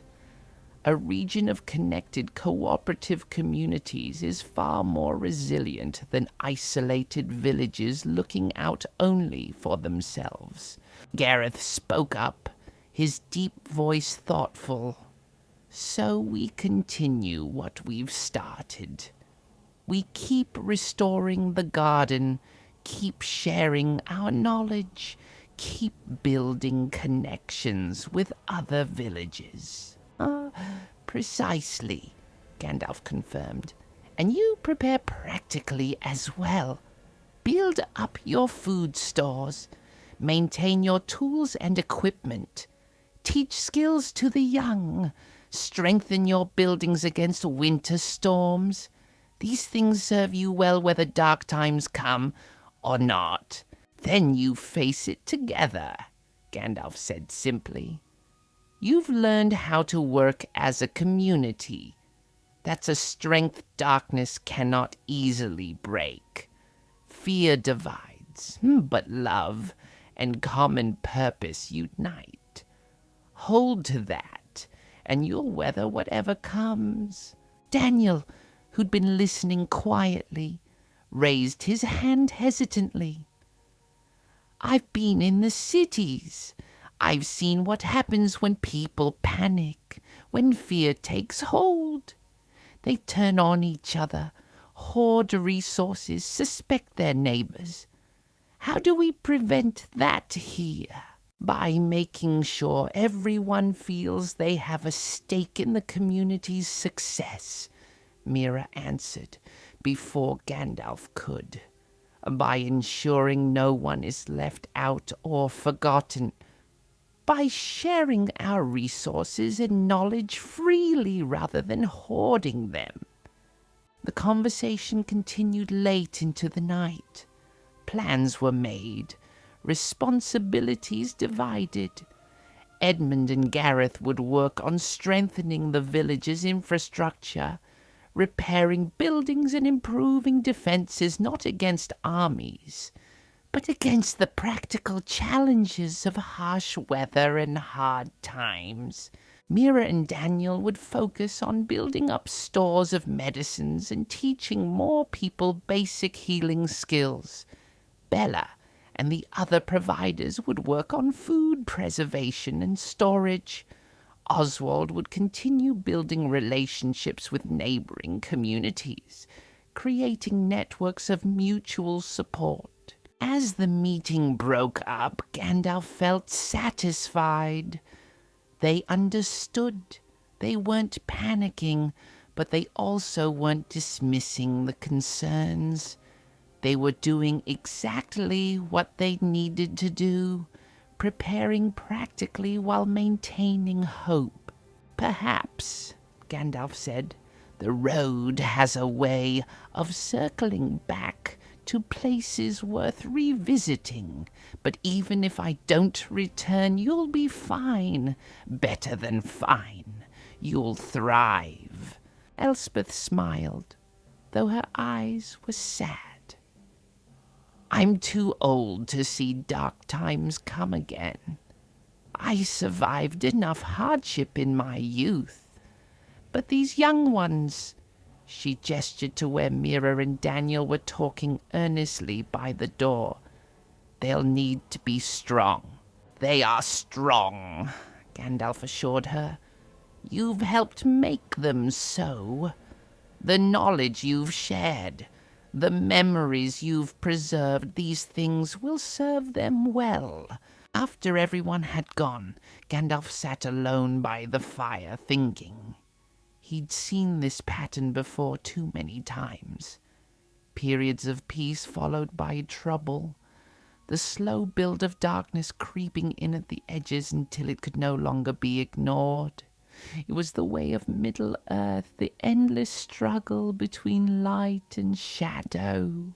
But he'd also seen how ordinary people like those in Thornhaven, could hold back the darkness simply by refusing to surrender to it, by choosing to create beauty in the face of ugliness, to build community in the face of isolation, to maintain hope in the face of despair.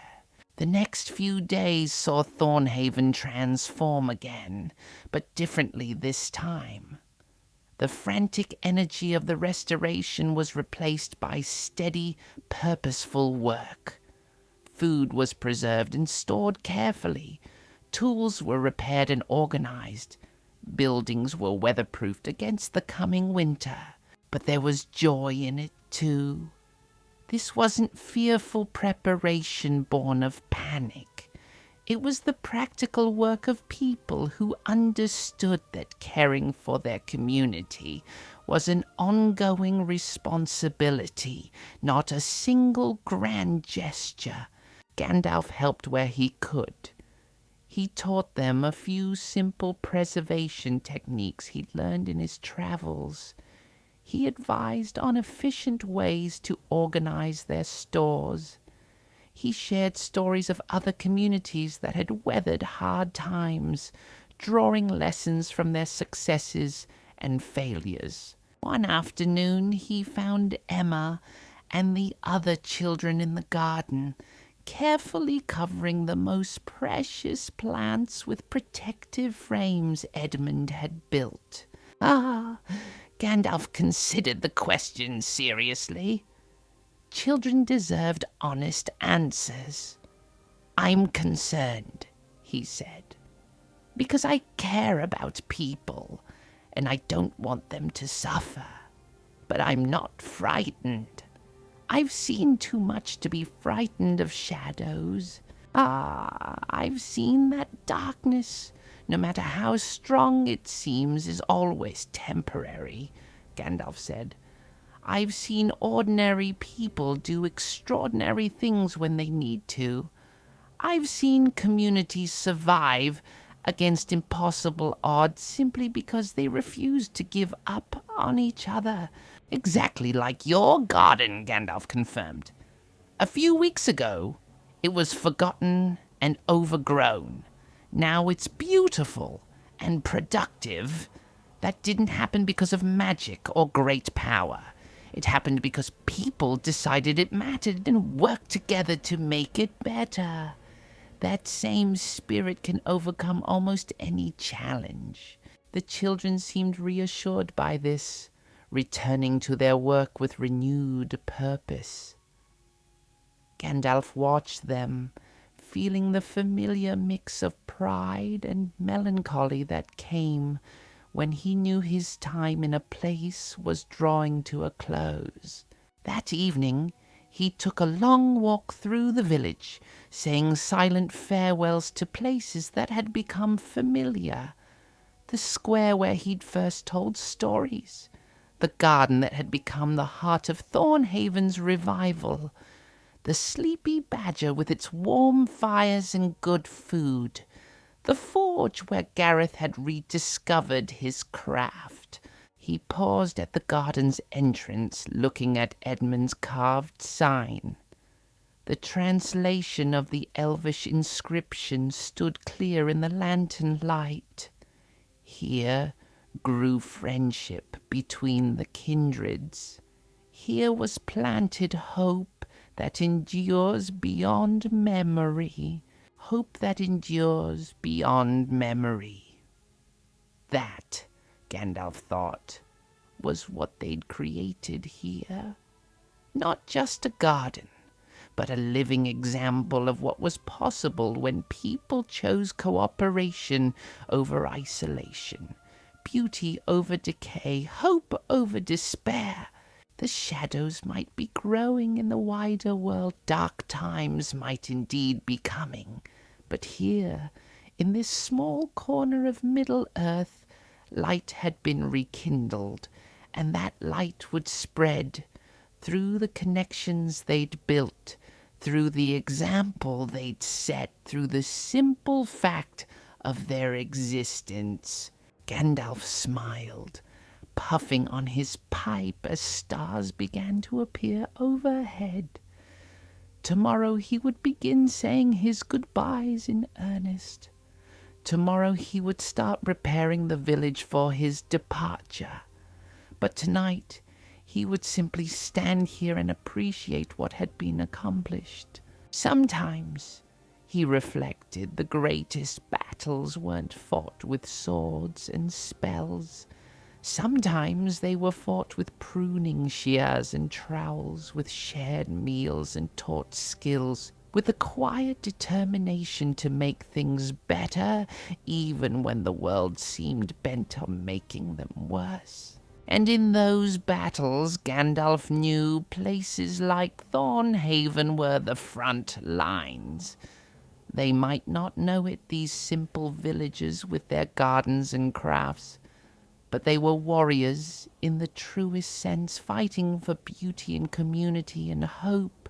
Winter's first serious snow fell 3 days later, transforming Thornhaven into a wonderland of white. The village woke to a world muffled and clean, every edge softened by fresh powder. Children rushed out to play, their laughter bright against the quiet. Gandalf stood at his window in the sleepy badger, watching the snow fall. It was time. He'd stayed longer than he'd intended, watching summer fade to autumn and now autumn yield to winter. The village was ready, more than ready. They'd proven they could face challenges and emerge stronger. His presence was no longer necessary. But leaving, he'd found over his long years, never grew easier. Each place he helped, each community he touched, took a piece of his heart with them. And Thornhaven had claimed more than most. He packed his belongings slowly, methodically. There wasn't much. A change of clothes, a few books, some traveling supplies. Wizards learned to travel light. Everything he truly needed, the knowledge and wisdom accumulated over ages, he carried within himself. As he worked, there was a knock at his door. He opened it to find Mira standing there, her healer's basket over her arm, and a determined look on her face. "I knew you'd be leaving soon," she said without preamble. "I could feel it.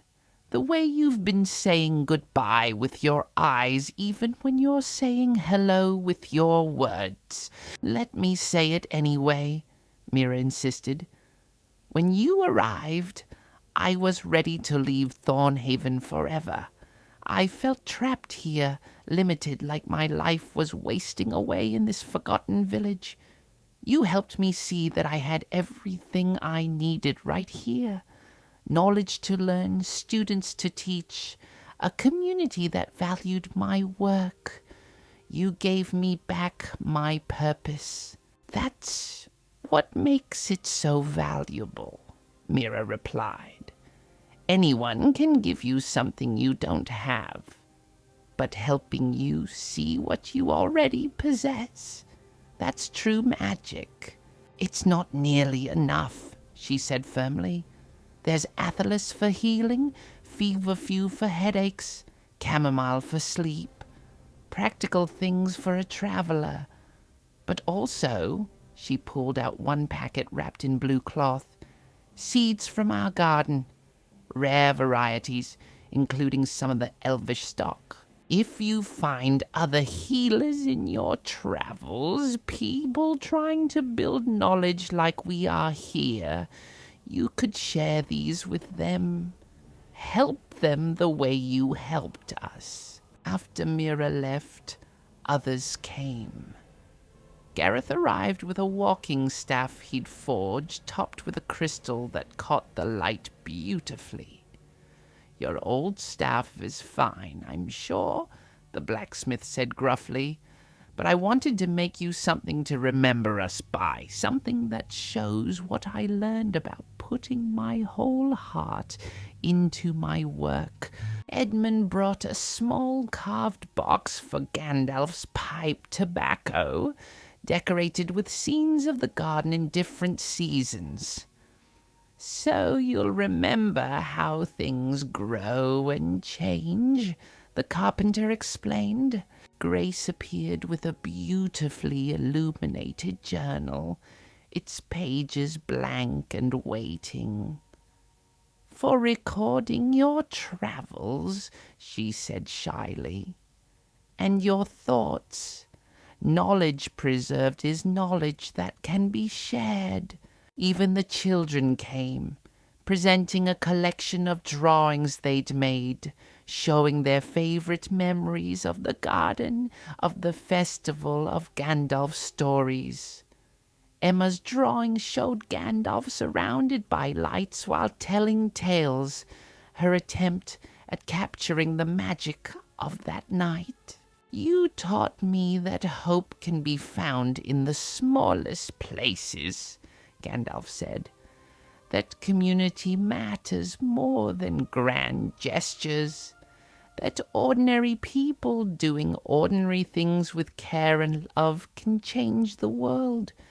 These are lessons I needed to be reminded of.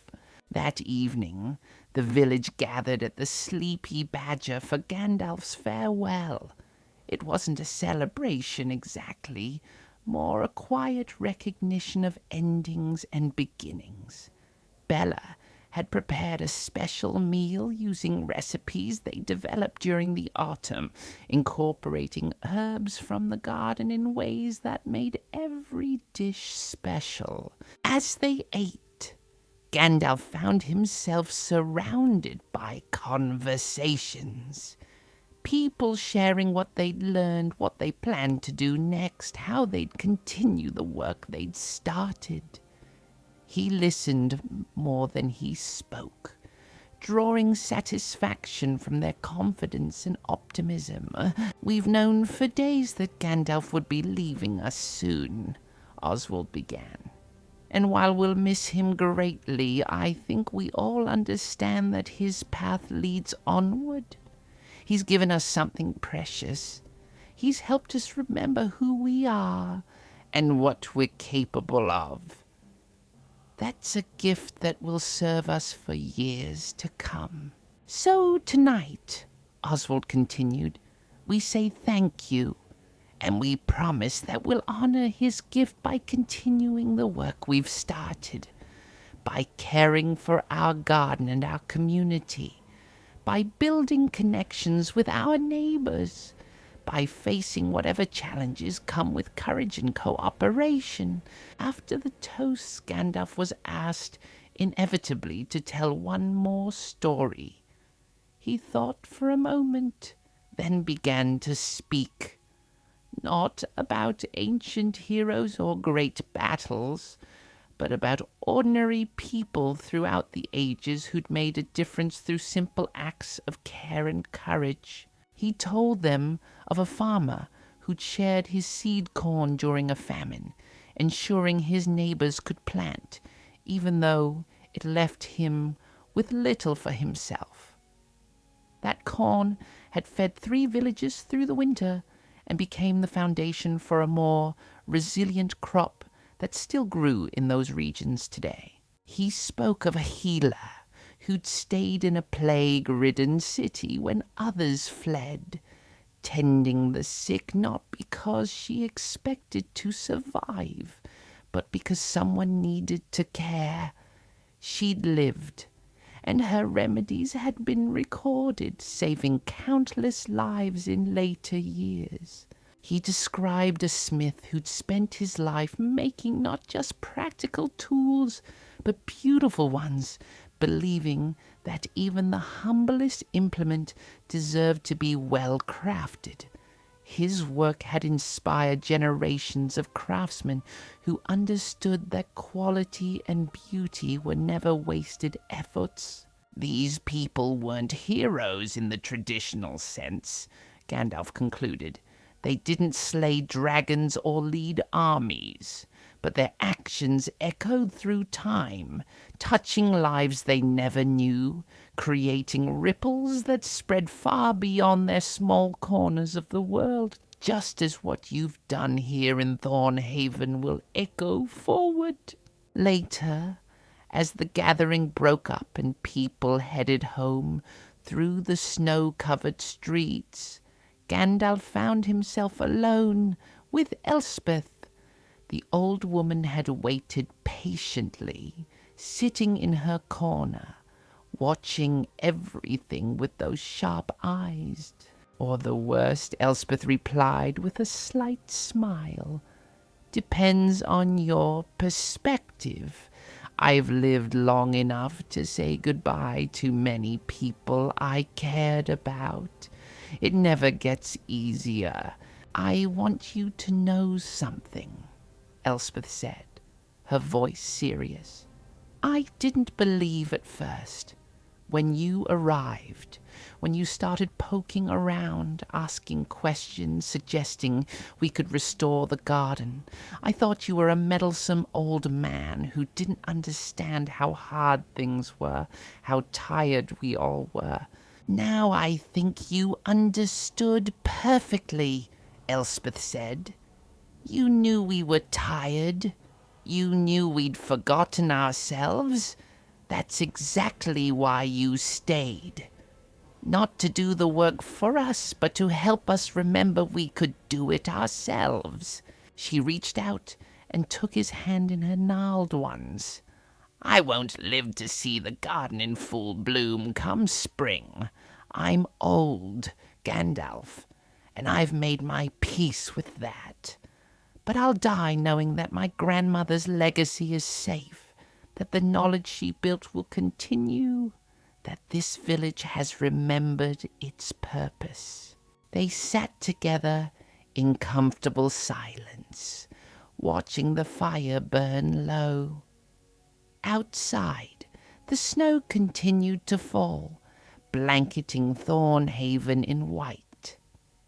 Inside, the inn grew quiet as Bella finished her cleaning and retired for the night. Nor am I, Gandalf admitted, standing to embrace her gently.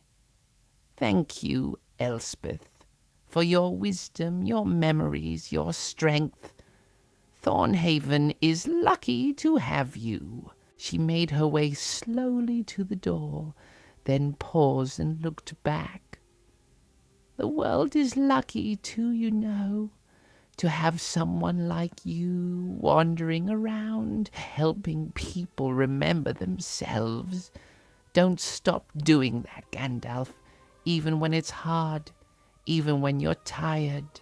He sat there for a long time, smoking his pipe, thinking about the months he'd spent in Thornhaven, about the garden discovered and restored, about the community rebuilt, about the connections forged and the skills remembered, about ordinary people doing extraordinary things simply because someone had helped them see that they could. Tomorrow he would leave. He would walk out of Thornhaven and back onto the road seeking the next place that needed him. The next forgotten village, the next struggling community, the next group of people who'd forgotten their own strength. And tonight, sitting by the dying fire in the sleepy badger, Gandalf felt the deep satisfaction of knowing that this particular fire would burn bright for a long time to come. The world was dark in places, yes, but it was also full of light if you knew where to look, and Gandalf had spent his life learning to see that light, to nurture it, to help it grow and spread. Dawn came cold and clear, the sky scrubbed clean by the night snowfall. Gandalf woke early, as he always did on mornings of departure. There was a particular quality to these moments, a sharpness to the air and the light, as if the world itself was paying attention to endings and beginnings. He dressed slowly, methodically, packing the last of his belongings. The gifts from the villages were carefully stowed in his pack. Mira's herbs, Gareth's staff, Edmund's box, Grace's journal, the children's drawings, each one a memory, a connection, a piece of Thornhaven to carry with him on the road. When he descended the stairs, he found Bella waiting with a traveling breakfast prepared. Fresh bread still warm from the oven, hard cheese wrapped in cloth, dried fruit and a small flask of her mulled cider. "Nonsense," Bella replied, busying herself with wiping down a table that was already clean. "It's nothing more than you deserve. You've been a good guest, Gandalf, the best I've ever had, if I'm honest. Paid your bills on time, never caused trouble, and helped put my village back on its feet. That's worth a bit of bread and cheese." Ah, Gandalf smiled, understanding that this was Bella's way of saying goodbye. "Your hospitality has been exceptional. I'll recommend the Sleepy Badger to any travelers I meet heading this way." "You do that?" Bella said, finally looking up at him. Her eyes were wet. "And if you ever find yourself back in these parts, you'll always have a room here. No charge." The village square was already filling with people despite the early hour. It seemed all of Thornhaven had turned out to see Gandalf off. They stood in small clusters, stamping their feet against the cold, breath misting in the morning air. Gandalf shouldered his pack and took up his staff, the new one Gareth had made, and stepped out into the square. A cheer went up when he appeared, and he felt his heart swell with affection for these people. "Thank you," Gandalf replied, gripping the mayor's hand firmly, "for having the courage to try to believe, to lead your people towards something better. That took more strength than you know." Gareth and Edmund stood together, both men looking uncomfortable with emotion. "You've changed things here," Gareth said simply. "Changed us. We won't forget." Daniel, the young herbalist who'd arrived during the festival, approached with Mira at his side. "I've only known you a short time," he said, "but I've learned more in these few weeks than in months of formal study. Thank you for welcoming me into this community."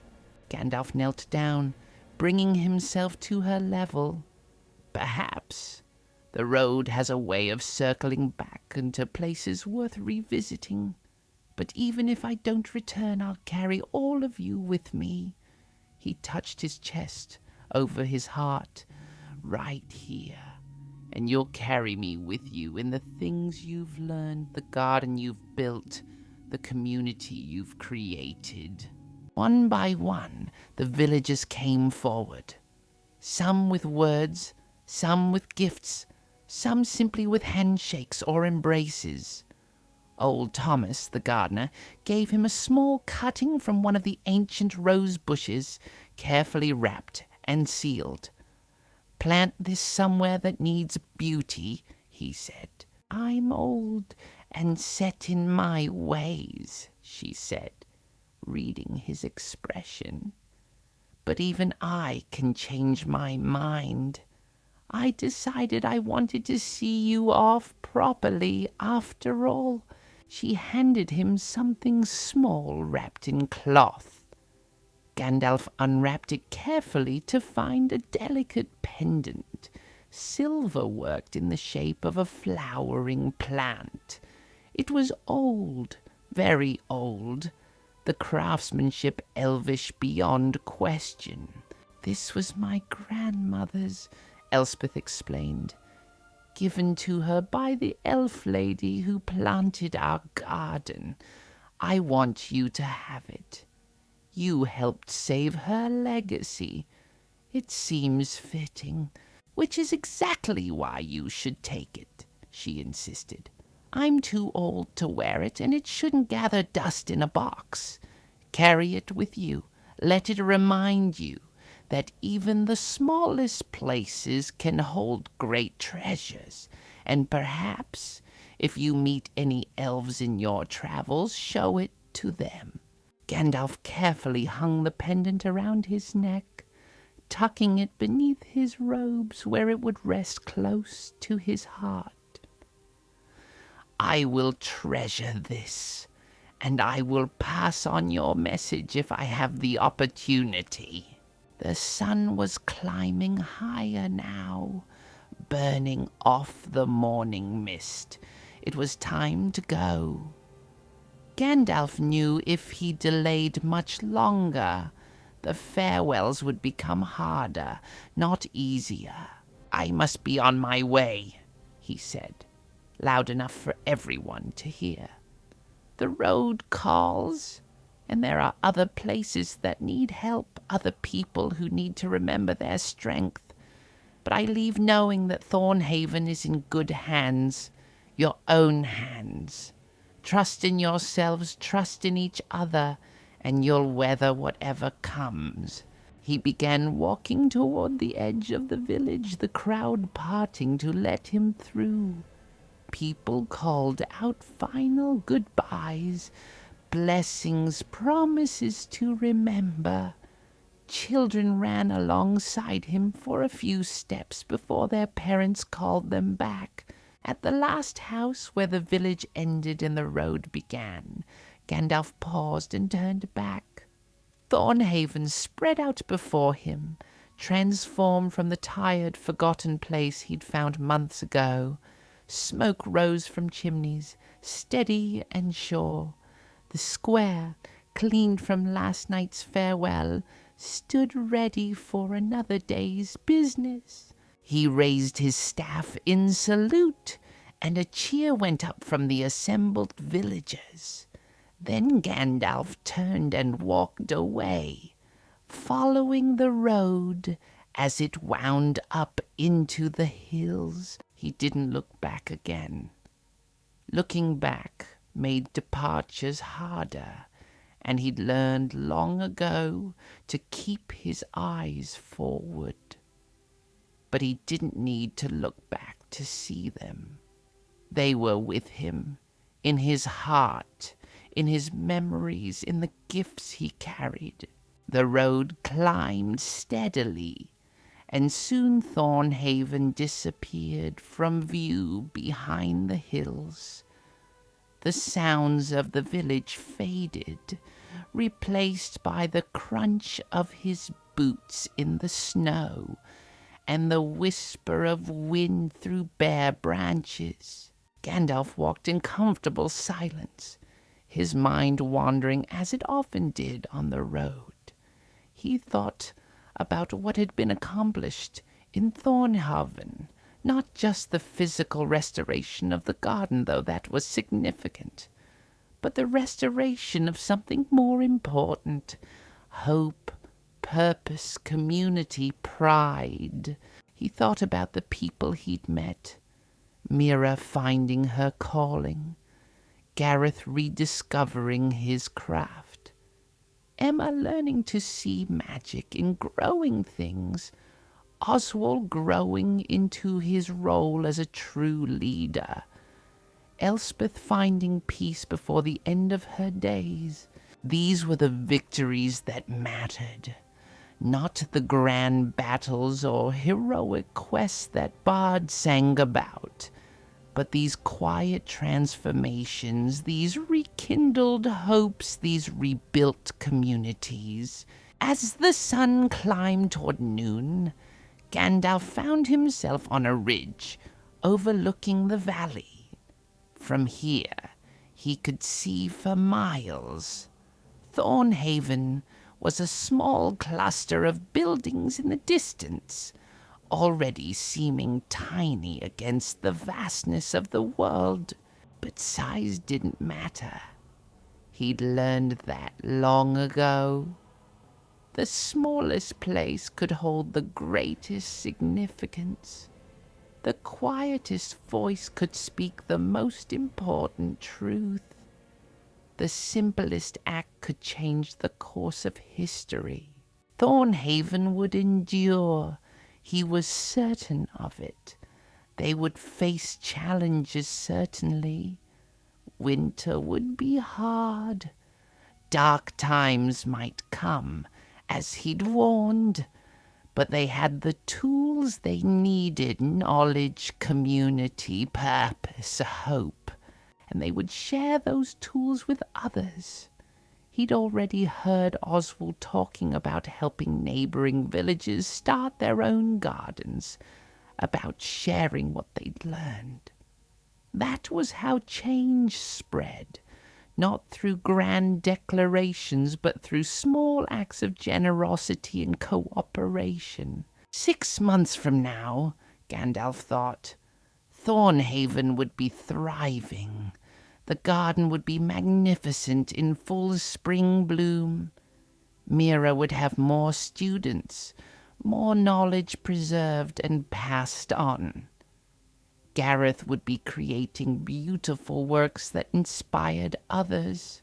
Gandalf resumed his walk, following the road as it led him onward, toward the next village, the next forgotten place, the next group of people who needed someone to help them remember their own strength. It was a good life, he reflected. Hard at times, lonely often, but deeply satisfying. To wander through Middle-earth, lighting fires and walking away. To help people see what they already possessed.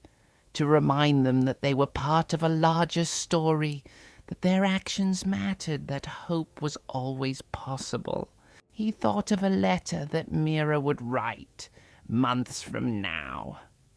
She wouldn't send it, because she wouldn't know where to send it, but she would write it anyway, recording the garden's progress, the community's growth, the thanks that continued to flow toward the wizard who'd helped them remember themselves.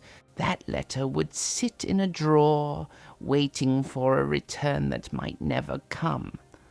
But it would exist, a testament to connection, to gratitude, to the changes wrought in one small village during one autumn season. And somehow, even without reading it, Gandalf would know, because that was part of his gift, his calling. To plant seeds and trust them to grow, to light fires and trust others to tend them, to walk away knowing that the work would continue without him. The afternoon sun warmed his face. Ahead, the road stretched on, endless and inviting. Somewhere beyond these hills, another village waited. Another garden grew forgotten. Another group of people needed help remembering who they were. Gandalf smiled to himself, adjusting his pack and gripping his new staff. The crystal at its top caught the sunlight, sending small rainbows dancing across the snow. "The road goes ever on and on," he murmured, an old song rising to his lips. Down from the door where it began. Now far ahead the road has gone, and I must follow if I can.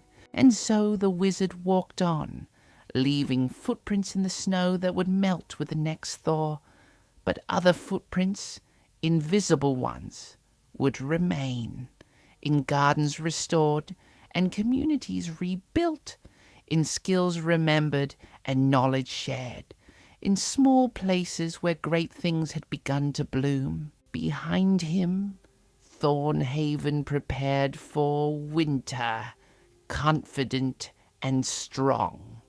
Ahead the road led onward, full of possibility and promise, and between them walked Gandalf the Grey, exactly where he was meant to be.